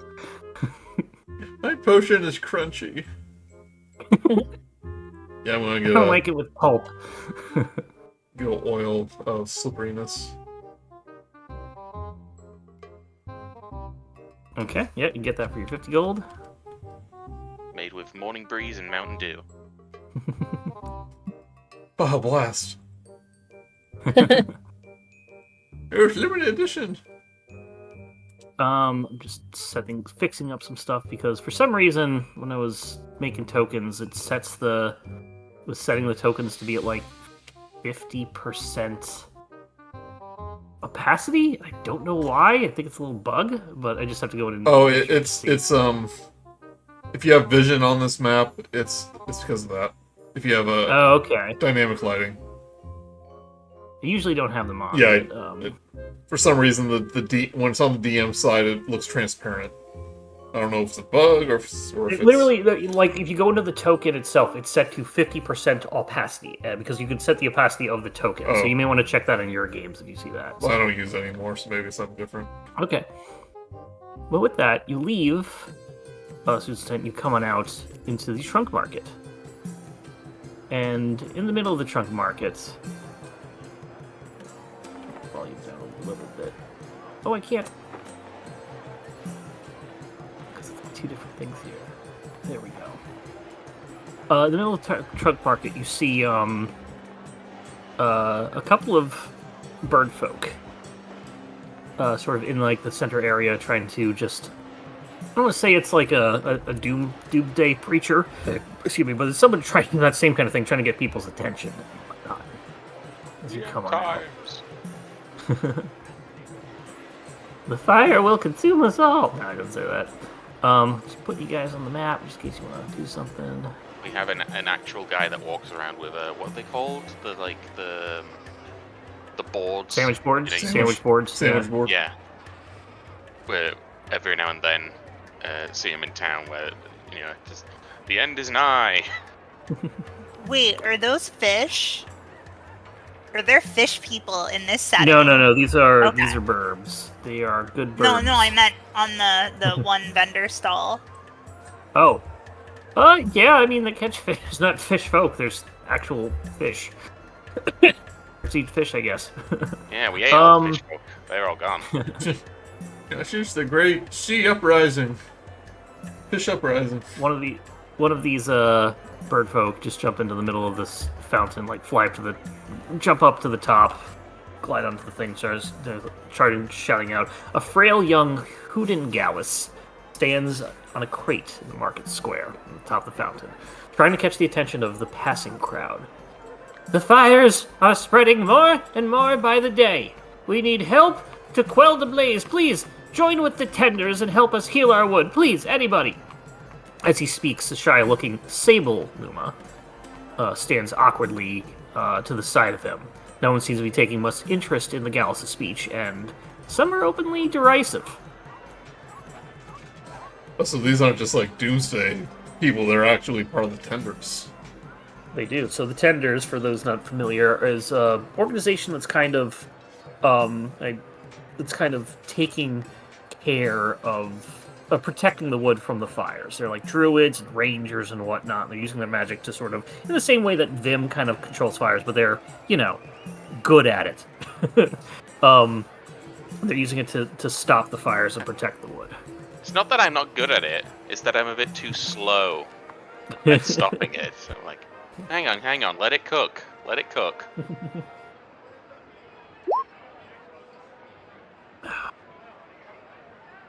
But I'll, Galley as we pass, tendies. Nope. I'll kind of call up to him. It's like, young man, come down here for a moment. Are you... Most people aren't listening to me. Yes. Yeah. Would you like to join the Tenders? Are you saying you're part of the tenders? Oh, yes, I am Havel of the Autumn Moon, and this is my good friend, Tever of the Spring Path. Well, you're Hello? could be causing a little bit of a panic here, saying that the fires are going to consume everything. It's just... Well, it's A, it's true, and B, it's very dangerous, and we need to do something quick. Well, yes, No but time to wait. you don't want to panic people. Well, we don't want to not panic people when they're not doing anything to stop it. Well, normal everyday people can't really do much. We were all everyday people once. Most of us normal. Yeah, but not We everyone can stepped do. up. Not everyone can do magic. You guys can. Can you? I'll look at the water there, and the fountain kind of raise a hand and cause shoots the water to splash him in the face. Did that answer your There's a question? coin in there. Ow! I get your point. Oh, sorry. It's like, listen, we want to. Our town's close to the Scorched Grove, so I understand the concern, and I have a feeling, and I gesture to my friends, that the Bird Council has summoned us because of the Scorched Grove. So people are doing. I recognize you. Oh, All of you. You're the defenders of Alderheart. Strike I the had pose. I had you dab. Remember dabbing? remember it. I live it. Perry's planking. Remember planking? Quilton moonwalks. Meanwhile, Quilton, being old, is doing the worm. Doing the Say, rope. like with a Doing the robot. bird breastbone, you get a real like rock on the planking there. Just, Yeah. Quilton starts breakdancing. I had a good friend of mine was in the caravan attack last month or a few weeks back. That you helped save them. Oh, Kind of admire that. I well, wish I could who's our jump in pleasure? and just help people like that. Who's, What are you talking about? You do help people like that. You're fighting the fires. I mean, just directly be able to just jump in and do what I can and just. Sounds like you're already there, friend. Havel, please calm down. Just. Sorry, he gets a little excited and he just he steps on back.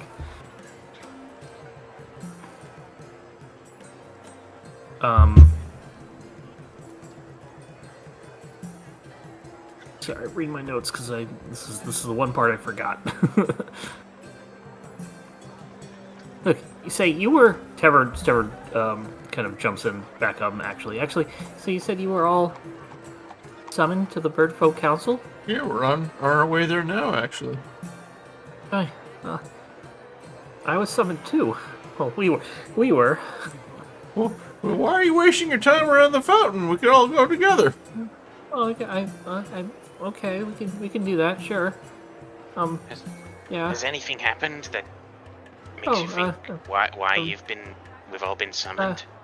Well, you could. No, nothing. Well, it sounds like there might be something. Roll an insight check.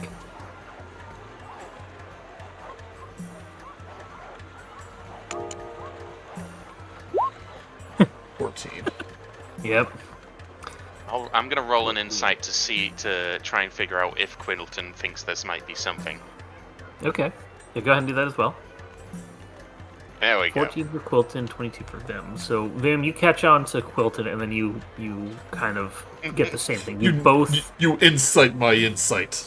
you're chain inciting. That's actually just what you needed was a 14. He's obviously lying. He kind of knows why he needs to go to the likely knows why he's been summoned. Okay. He's just like, no. No. I'll kind of narrow my already narrow eyes, and I go, okay then, we'll head on to the council. That sounds good. Let's go. All right, let's go. You all head to the council. Come this way, magical Tever. And I exit the Everyone loves magical Tever.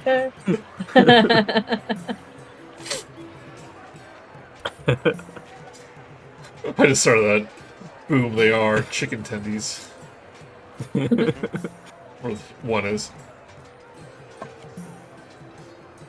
Chicken tendies.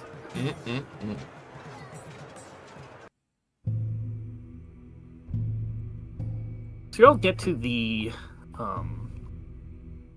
session. Is there any humble folk here?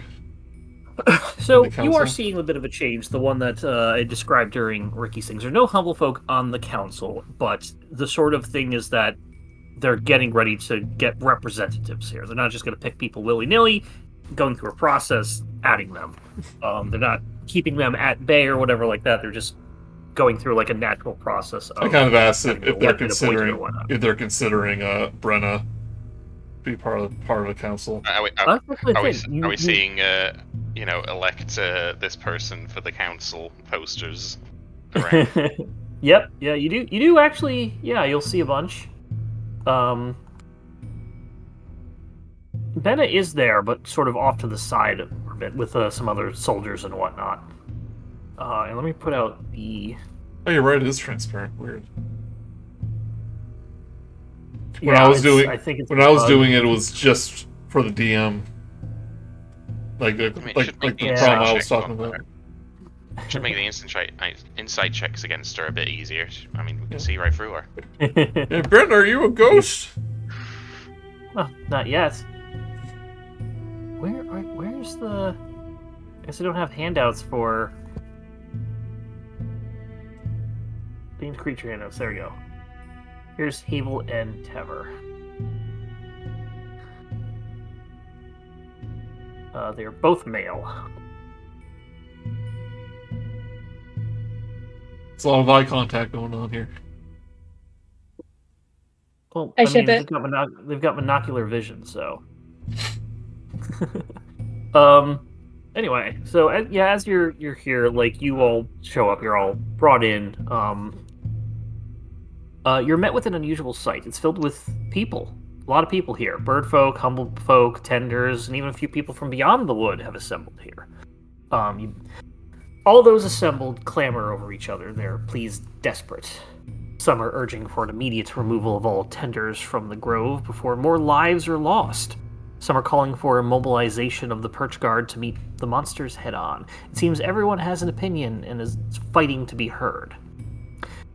You arrive with Tever and Havel, and sort of staying to the side, not joining the rabble. It's a circus. You of course see the 5 council folk, including the speaker, Vita. She sort of comes on in, kind of like uses her wings, hands to kind of like lower the commotion and whatnot. And she waits a bit for the crowd to fall silent. When Vita speaks, it is not with a booming voice or harsh language. The sound of command and respect permeate her every word. She addresses you and your companions simply. Thank you all for heeding our summons so quickly. The wood is in great need, and many of our tenders have already paid the dearest price to protect it. We hope you will hear our pleas and offer us your aid in this most dire of circumstances. We have been monitoring the Scorched Grove in the woods, in the Humblewoods nearby. There's an enormous cloud of ember bats, larger than anyone has ever seen, amassing. On top of that, there are strange fire creatures that are being sighted in the wood, and they're injuring travelers, tenders, Perch Guard, Wildwood Brigade, anybody. There are talks of the missing tenders and reports of another huge unknown creature that is stalking the ash plains of the grove. Rumors and, whatnot. Legends being spread. But something must be done. And that is why we have summoned the defenders of Alderheart. Tever of the... Was he of the Autumn Path? I think I heard Of the Spring Path. Spring Path, yes. Autumn Tide and Spring Path. Tever of the Spring Path. Please. Kind of like, okay, please describe what you've seen. Alright, well, Speak up! I was the most recent of the tenders to encounter the large beast, and I don't really remember much. It was, well, it's just... I recall seeing the ash of the plains just seize up, as if something were just burrowing through it. And the creature never broke the surface. I didn't get a good look at it. It's like some sort of underground dirt worm, but huge. I think it grabbed my instructor. I saw him get sucked under the ash, and I haven't seen him since. And I ran until I was on the edge of the Scorched Grove. Havel comes up as Tever's trying to kind of like hold back a little bit, as he's already nervous and kind of obviously in a sort of state. You'll be fine, Tever. It'll be fine. Tever brings up a map and points out where the most recent sighting happened. Peter mentions that the Grove is a dangerous place, and I would like to ask you, the defenders, to investigate this. You are some of the most experienced and the most trusted that we have here, of the travels of the woods, the fires, and, well, we all trust that you could get to the bottom of this, if nothing else. If you will accept this, Havel, you will need to find someone to guide the party. But you won't be alone out there then. Defenders, what do you say? So it means that. Go ahead. Has there ever been any, like, the Ember Bats are one thing, but has there ever been anything like large creatures ever reported out of the Scorched Grove? Occasionally things, but it sounds like they're strange, more variety or stranger creatures, ones that have not been seen. On top of the enormous cloud of bats. And whatever this underground worm creature is. I turn to the others. So, well, this sounds pretty serious. Well, I guess if they really need us to go to the Scorched Grove, you know, who are we to say no? Yeah, we should help. Eyes fall on you, Perry. Ah, gee, Ma, I don't really want to go, but I guess I can't. Boy, howdy. Their ShortStack might be having internet issues. So just assume that Perry's okay with it. I can hear you. Oh, there you go. Okay. Welcome back. Sheesh, sorry. What's for you? No worries. Perry, like, no way. I ain't going there. See you guys. Screw you guys. I'm good. Ah. Okay, I gotta protect my family. I gotta protect my friends. I gotta protect all the people I've met so far. I'm in.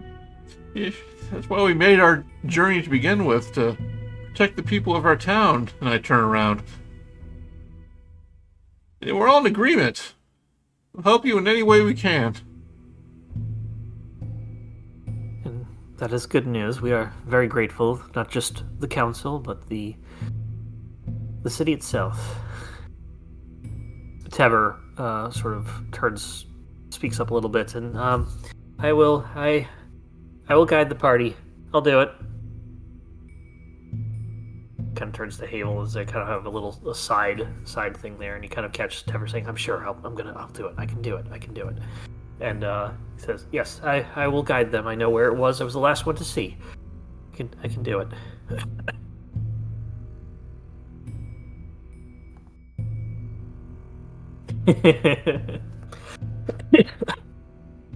very well. Bim's like, And- I guess I can go. Whatever. I don't really care. Either way. There'll be fire.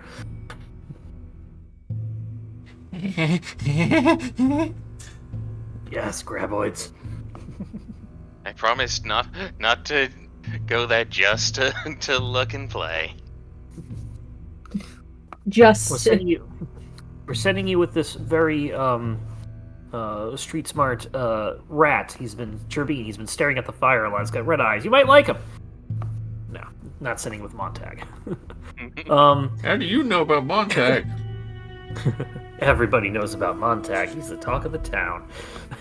The t-shirts. So charismatic. So he's starting a new trend: stare at the sun and not blink. They won't let him near the library for some reason. But it doesn't start Anyway. fires. He's just likes to look at them. Read a book, people. No, the name Montag is a reference, and I'm sure people out there might know it. You guys can look it up for yourselves. Yeah, I'm sure a lot. In Of any Am I still case- out of touch? I'm sure a lot of people know. Anyway, it says, Trevor turns to you. Hey, every second that we waste is a chance for this creature to strike again, so I would ask that you make whatever preparations you need and supplies, and we can head out as soon as you're ready. How much for one of those resistance potions? Those were 100 gold pieces each. This might be useful. Does anyone have extra gold? I got some extra gold. I don't have enough to outright get one of those. But Yeah, I I- only have like 34. We spent it all on that You know- statue we'll never use. Spend it all on hiring someone to go steal Quickly. a watch, but instead they kidnapped a dude. quickly send Yes.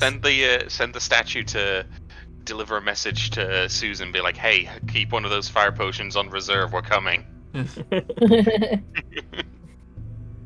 If you want to pull some money together, you can probably convince Susan that this is a good cause to at least give you a discount. Is a Hell yeah. If Susan's you have potions, and she pulls out a little rope. Then it goes and pawn shop. In pawn shop. Yeah, I can. How much money do you have altogether? We'll ask between the four of you. I have 45. I can. I have 65. I can 65. sell back that potion of slippiness. We Yeah, think you can get if, that 50 if, back if you want. yeah, if we think resistance is going to be a little more useful.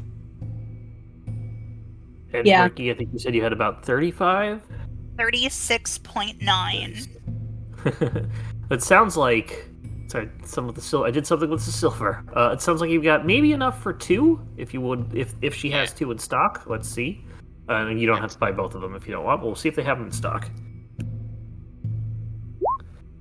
Vim, Only has one resistance of fire. as a Right. druid, do you have any spells that will cause resistance? I I think that might be a thing. think I have one thing that I can do for myself, which is, let's see, where's it? Druid spells. Absorb elements. Yeah. And that's the only thing I can do at the moment that would give resistance, which is just myself to go, Well, reaction. Could I Take get off something damage. for my cloak to? I mean, I don't want to dig into the fire resist potion, Mhm. but is there like something I could spray over my coat to make it not flammable? We'll say that the sort of magical properties of it's not giving you any resistance, but it is not inherently like flammable like cotton or anything like that. Okay. So it itself is not going to catch fire unless you like are on fire. The only other spell that I see that could be feasibly useful is the spell Warding Wind, which says it extinguishes unprotected flames in its area that are torch-sized or smaller. So, it's if we're going up against an inferno, it's not going to do much. If we're walking through a a lightly burning field, it can like put that out, but Well, at the moment not. absorbs elements might be useful. Yeah, that's the only one that I could see being useful there. Well, I'll retcon that 50 only for gold yourself. to help pay for half of a fire potion if anyone else wants to donate. Yeah, you can. That's good. You probably, if you all want to go in on it, 25 each. It sounds like you all have at least 25. 25 each? I think that's 25? probably. Okay, yeah. So keep it like that And then for now. whoever's on the front line. Sounds good. We put in 25. group inventory. You put in group inventory. You can add it to your like other stuff, or make a note that you have it. Don't forget. But I will also say that it's either when we start battle, we'll say if we start battle, if it has fire or whatnot, we'll find out who has it beforehand. Yeah. And as my own home rule is that potions and probably similar things are on a bandolier on your chest. Is very easy to grab one from somebody else. You don't have to go searching unless it's very specifically in a bag. So you can take someone else's potions to use that if they are down. It'll be any type of potion instead of just healing. Okay. Is there anything else anybody wants? Vim, you stop in. You stop in at the Canter of endless water. Don't have enough. You stop in at the Dusty Flute just to say bye to the fire, and that you'll be back. Just because Yeah, I am I leave. seeing another fire doesn't mean I will forget you. I'm gonna leave the good log stash here. But tell everyone like don't put these on. You don't know what you're doing. All right. It's like instead of opening the good wine as a celebration, it's like we'll celebrate by burning the good logs. The Strig who works there, I forget what I named her. Lyra, she'll take it. It's like, don't worry, got it for you. We will only break it out if we need to in an emergency, but that's not going to happen. Hey, bring back some new ones when you come back. You might find some ones that maybe change the color of the fire. That'd be neat. Yeah, that's the second one. No, I'm going to tell you. Ha ha! You're not going to trick me. All right. Montag looks at you as you leave. Come back soon, one. Come back soon. Goes right back to. I gotta go. staring See at you. the fire. Bye. Anybody else want to get anything else before they go? Perry will go, say hug to his siblings. Let them know what's up. Go into the window as you're on a rush. Hug, all, hug. You just hear like the pigeons in that go mine, but everybody's just saying hug. Eagles, Hug, yeah. hug. Yeah, family has some weird traditions. I feel like intimacy might be foreign to them. I'm not even gonna make jokes about that. We are live. I am going to bite my tongue. There's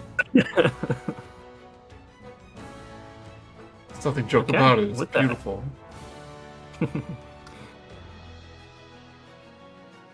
With that, you are now deciding to head out onto the road. Yeah, we're walking. No one told me about this part.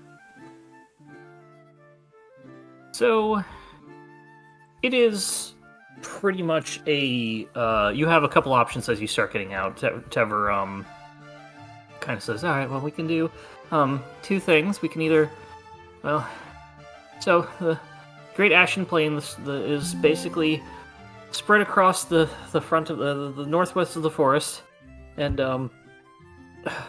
jeez, it's just you can tell it's just very nervous for whatever reason. Oh, calm down, son. Everything will be fine. Okay. All right, we just have to head to the northwest forest. We can do two ways. We can head back to Winnowing. We can head towards Winnowing Reach and then head west. And then we hit the road that'll go up to the edge of the grove. Or we could just cut through the forest. Forest will be maybe 2 days' travel. It'll be a little dangerous, if anything. The path is maybe 4 days, but probably a lot safer now that the bandits are dealt with. It sounds like time is of the essence. Yeah, there's no Okay. time to waste. We need to get to the burning fields for whatever we're doing. We need to get there soon. Going to find the monster that has been digging under the ground and taking the tenders, and we're going to deal with them. I'm going to bring you there. Yeah, alright, we'll go Good. there and deal with the tenders. Deep fried tendies. Okay, as you are heading, you pretty much talk to Tever for a bit.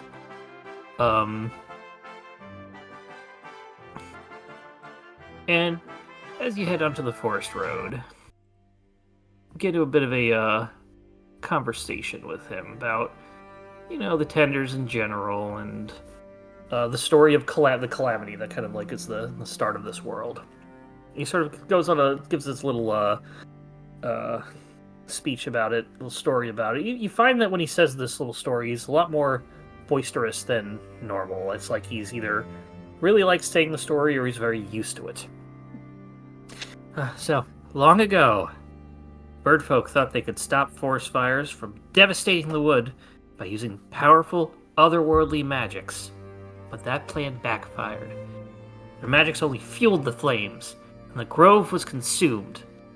By the grace of the Amaranthines, I can never say that word of the gods, Amaranthine? the birdfolk were able to lull the blaze into a quiet slumber. Though the flames were contained, the act unbalanced the elemental forces of the wood for generations. This is why only gentle magics are used to help the earth heal. With nature, the slow way is the right way. Right, force nature. Then they might force itself back. It's what we believe we can heal this. A gentle touch. The earth has been gentle to us, but then something happens to be violent, and it's just retribution. Violence begets violence, so we are not going to do that. We are going to be gentle. Quilton has like a smile on his face and goes, "Hey, Trevor, you sound very passionate about this history and your part in it." I love the grove, or not the grove, but I love the forest, the woods. I don't want to see it gone. Oh, neither do we. Very grateful for that. This is dangerous, and I'm not used to danger. I'm not an adventurer. I'm a protector. Oh, neither were we when this all started, but look at us now. Oh, you're the defenders of Alderheart. There's legends being written about you right now. When I just started, I was teaching little tykes how to kick and punch. Huh. He was kind of confused by that. The Perry here was helping fix roofs and windmills. Vim, well, I don't know what Vim was doing. He was making fires of his own, I guess. I was behaving. I mean, I was thinking, I've heard of that you're able to make fire? Seems to be the rumors. Is that true? I mean, anyone can make fire. I just do it really well. Yes, there's talk of the pizzazz that he put into lighting the fire at that one tavern, the Canopy. Must be a slow news week. Have you considered joining the tenders? Maybe your magics can be used to quell the spread of the fire. Less fires would be better for the wood. I was a tender for like a few days. Huh. Oh, dare I ask what happened? But apparently I was taking too long to actually put the fires out. Oh. Well, maybe you just need training. No worries, ShortStack. That's where we're usually cut it off at 3 hours anyway, so we'll end a little bit before then, so you have time to Okie dokie. to jump off. Yeah, I know I said we could probably get through this chapter in one thing, and we could, but we had a lot of good role play and setup, and if we fast tracked all of that, like we'd be doing this at the top of the first hour. Mm-hmm. But Then we that's would some have good all stuff. that character development. Then we just wouldn't be have met- playing a board game. Yeah, you wouldn't have met Montag, everyone's favorite NPC. That everyone knows the reference to. Yeah, he pretty much goes along this, and then I would like everybody to roll, or everybody give me your passive perceptions, or actually, I think I have them because I need a macro. It looks like Vim has the highest at 15. What was this? Well, we perception? begin. This is a passive perception. I don't think it's changed because nobody's changed their Nah, proficiency no, bonus or okay. anything. So, while nearing the Scorched Grove, you begin to hear the faint sound far off in the distance. The sound quickly grows louder, and a cacophony of screeches reaches your ears before you see the source. A great cloud of ember bats is consuming the sparse forest to the north. They're quite a distance away, though. You can sort of slightly feel the heat from even where you are.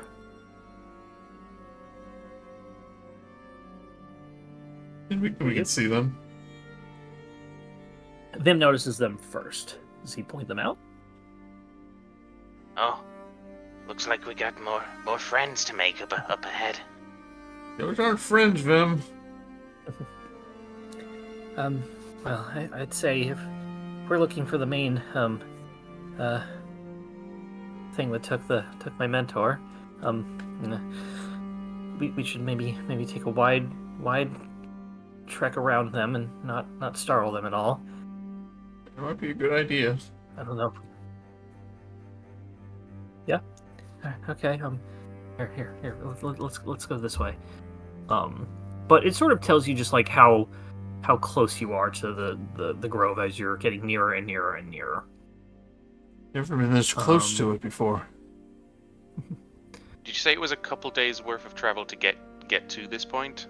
Yeah, I should say that. So you're cutting through. So it's basically like 2 days of travel to get to the Scorched Wood and then where you need to go. So you're getting to the edge of the Scorched Wood, essentially. I apologize for not clearing that up. I like to jump right into the next page of my fire damage spells. Yeah. Okay. Yeah, you've got days to do that, so you can prepare. Anybody that can swap out spells overnight. Yeah, everybody go ahead and make a stealth check, I guess. Group stealth check.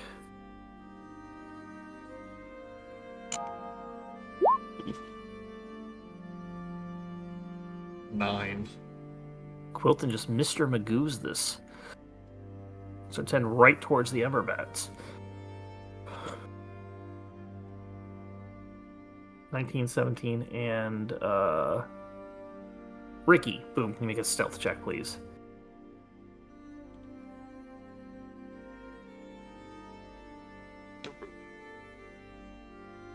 I'm gonna say with the halvesies and Tever being extremely quiet, just as he is, you are able to kind of not. It takes you a bit longer, but you're able to not deal with the Emberbat cloud. You continue on. They're gathering more and more, and I don't know. I've never really seen anything this alarming this quick. There's threats out here, yes, but nothing like that. That's a lot bigger than the swarm we saw. We were on the road the first time. I still trust that you can handle it. You're the defenders of Alderheart. Maybe after this you'll be the defenders of the Humblewood, right, Perry? You write songs. Oh, right, great songs about it. Oh yeah, I mean, you're gonna be a part of it. Right. Oh, okay, yeah, yes, sure, yes. Yeah, you'll have an entire verse. Is it? Are we evil? Are we the bad guys? Are we the Those are bad baddies? guys. And we'll have you write it. In front of the class. Yeah. No notes, no preparations, on the spot. It's all improv, baby. Also in your underwear. If you fail this, you're not going to make graduation with the rest of your Yeah. friends. If you mess up once, you're fired. Yeah, yeah. You mess up twice, we tell your crush you got a crush on them. Yeah, you wouldn't want wouldn't want Havo to know your secret, do you? No, imagine we tease him a little bit about it, but like you know, not to this like to that extent. It's Yeah, No, you're not being mean. yeah, it's like oh, you're just important to whatever song we write than any one of us. Tever. Tevor. Tever. It's a work in progress. Continuing on. Further ways down a couple hours later. While making your way through the tranquil forest, you see what looks like to be a blazing fire off in the distance.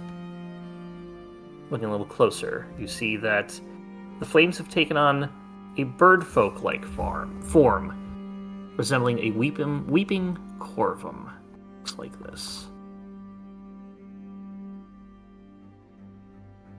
Have you ever seen like them take humanoid shape before? No. Go ahead and roll a history or arcana check. Anybody who wants to is confused by that. It's not in the shape. It's an actual corvum, and he's just like, this is fine. Natural 20. History or never mind, you got it. Yep. Quilton definitely has it before anybody can even think about that. Wait a second, I've heard about these before. They're corvums. Birdfolk. Wait, this one's on fire. He gets a little bit more information about it. There we go. This looks to be proper. Nobody knows anything except Quilton. This creature looks to be a fire specter.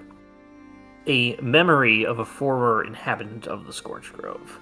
Maybe, Quilton, you have a little bit of experience with this. It's animated by the flames. It's almost like a ghost, but it's like an elemental ghost. But yeah, it causes the fire that engulfed it, whatever, to sort of manifest. I've seen one of these things before. Tever chimes in and is like, I've not seen one this far away from the grove itself. Still a bit ways off. A long time ago in my travels, there was a great fire in a town outside of near Scorched Grove, and people could have sworn they saw friends and loved ones off in the distance in the woods. Their bodies were ablaze. And flames can play tricks on you. And you say fire has memories. We are taught, and you would probably know this too, Quilton, as you got a natural 20. We're taught that to leave them be. They'll dissipate when they've fulfilled their purpose. Whatever that may be. And if we disturb it, it will invoke its wrath. It doesn't know us from friend or foe, or even if it matters. Wonder if the growing of the grove has agitated them somehow. Made things worse in other ways. I don't see why not. I suggest we, as I said, just continue on. Good idea. And that is up. What would you guys like to just go on? Any other objections? Well, I say not disturb it. Yeah. Okay. Everybody else is kind of like, yeah, they're talking about a firebird. Let's get the hell out of here. As we're heading up, Vim just goes, "Bye," and waves at it. I can become fire? Life goals. death. Die, become fire.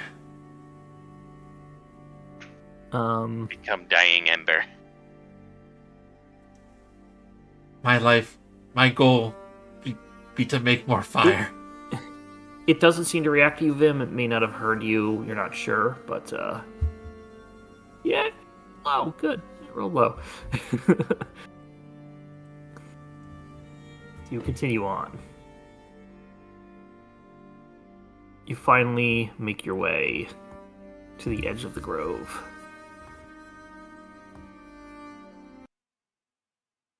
The forest gives way to the expansive plains of ash, dotted with the charred husks of petrified trees. The wind here has a heat to it, and it constantly disturbs the ashen soil. As it blows, small embers can be seen forming in the disturbed ash, glowing briefly before being swept up and fading into the wind. This place is clearly unnatural. Tever speaks up, and I keep going to show his name. Yeah, alright, we're nearby. Need to head this way, and then it's somewhere around this area. It hasn't changed too much, as its fires have already sort of passed by it. We need to find this creature, big, possibly under the ground. You said it burrowed under the. You said it burrowed under the soil. Yes, it's burrowing. It's creatures that can do that and just jump out right at you and never know what's coming, and dangerous. I keep an eye on the ground. Can I put my ear to the ground? Yes, everybody would like to try and search for this, essentially. Go ahead and make a survival check, or if you have some other thing you would like to do, let me know, and we can try a different check. Nope. Survival is good. Rolling like awesome tonight. Never mind. Guard Yep. all around. I don't think I rolled above a 6 this whole night. Oh my gosh. Meanwhile, You handicap Pro metal. gamer. Oh no, I definitely am. I've inherited the curse of Randy. Randy capped. Check this real Yeah. quick. we need to get a thumper. Walk without rhythm, and you don't attract the worm. The worm. Where's the other forest counters? The Put older. these things in order, people. Not you guys. Well, sorry, Mark. I'll do better next time. What do you mean? Oh you no, it's people? under it's not under forested counters on Scorched Grove counters. Somebody roll me a D8. Got it. Choose how we're gonna die. Go on, Rikki. Oh, okay, I'll do it. Do it. You won't. D8. I'll roll the worst number. What's the worst number? Because I'm gonna roll it. Random table, so it does it. Okay, 4. Oh no, that's the worst Go. one. Oh, jeez. Oh, jeez. Actually, one of the better ones that I was. Why is that hoping even for. an option? You see a fire elemental in the distance. No, Tever's I like "It's environmental. Firemental sticks.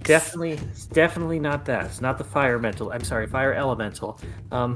It's we should probably avoid that. I need everybody to roll a stealth check, please. All right, I Cool. hope you guys are ready to fight.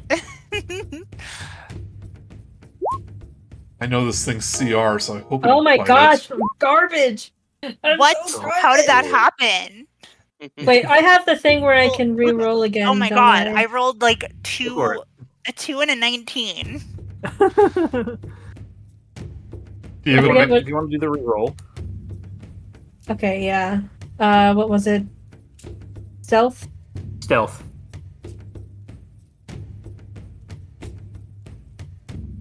It's better than a 1. It's a group stealth check. Just gotta roll Ever.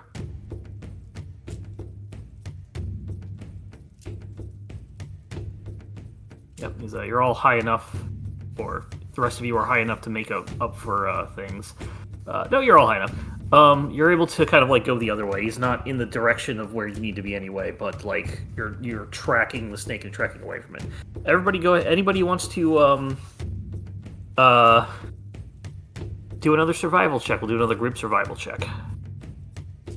Don't go towards the environmental. I can't help it. It's so beautiful. 15.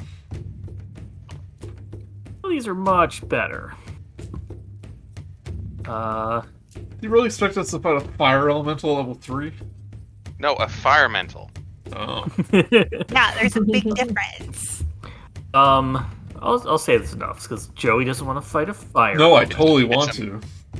It's an emotionally unstable fire. Suddenly, you see what looks to be a disturbance in the Ashen Plains. Something is moving underneath the thick coating of cinders at frightening speeds, churning up burning embers on either side as it goes, before vanishing. Something is here, and it has noticed you. Oh, land shark. Suddenly rising out, a creature resembling a huge molten snake breaks the ashen surface with incredible force. It's a shark. It can swim through water as if it was land. Its scales are like charcoal, and between the scales, a sinister orange glow issues from its molten core. The same glow can be seen coming from 2 points on the creature's head, resembling eyes, though whether or not it uses these is unclear. As we are... I think we seeing found the it. ash snake. I've got to turn down that music.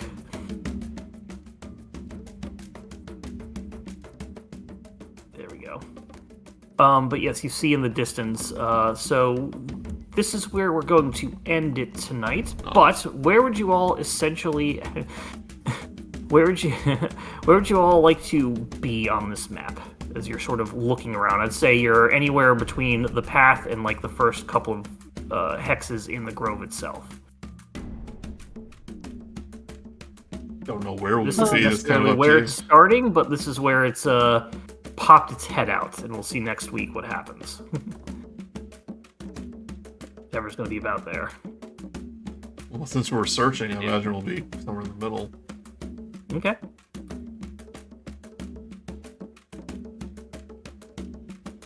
I'm probably Cover up a little more too.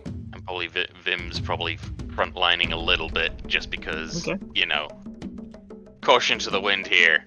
This place is great. Come on, Rikki, front lines. You're a protector. There you go. Oh, there. Okay. Be a little bit. You put yourself Right there.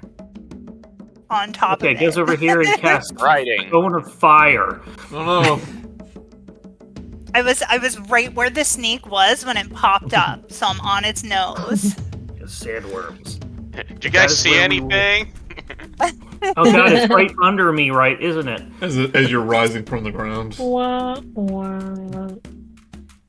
That's where we will call it for tonight, as we're getting close to the end of the hours, and we don't have enough for even a short fight. So Risking it. yeah, that's Have to remember to have a fire potion next time. Chug, chug, chug. Yep. We will. Somebody make sure you write that down so you remember to use it. Yep. Actually, we'll say this: who wants to hold the fire potion? You can add it to your. I mean, Ricky's pretty. Yeah, gonna we'll figure it out. We'll figure it out next week. Ricky's We'll gonna figure be it out next week. punching That's it, fine. so. Yeah. It's my vote. Okay. All right, I'll throw one in my backpack. All right. Yeah, go ahead and add that in there. Do I get resistance? Fire resistance potion, that's what it's called. Is either that or like potions of resistance fire, something like that. Putting resistance. Try if it doesn't come up. Try putting Potion resistance. of fire comma. resistance. Yeah, there you go. I think at some point I get resistance. Oh, it's like level 17. Yeah. There's the ash snake. It's too bad we won't go past level 5. I'll get some other cool stuff. Level 6 is for losers. Imagine being higher than level 1.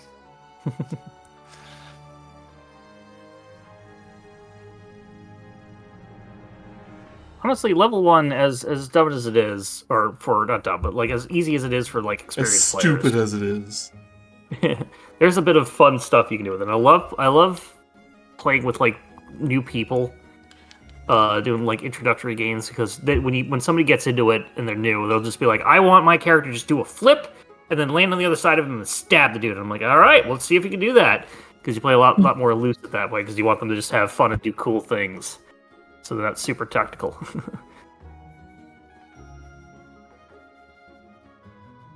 Great. Well, Thanks for running. It was a lot of fun. yeah, I'm this was gonna really head fun. straight off, I think, because Yes. yeah, it's late and I've been moving furniture all day. So, Oh, okay, yeah. You have a good night. but thank Good you. night. Yeah. Later. We will talk offline about like where we're moving game to, what days and whatnot, and how we get this due once we get ShortStack's schedule in. Yeah. It's next on. Yeah. Yep. All right. Cheers. Cheers.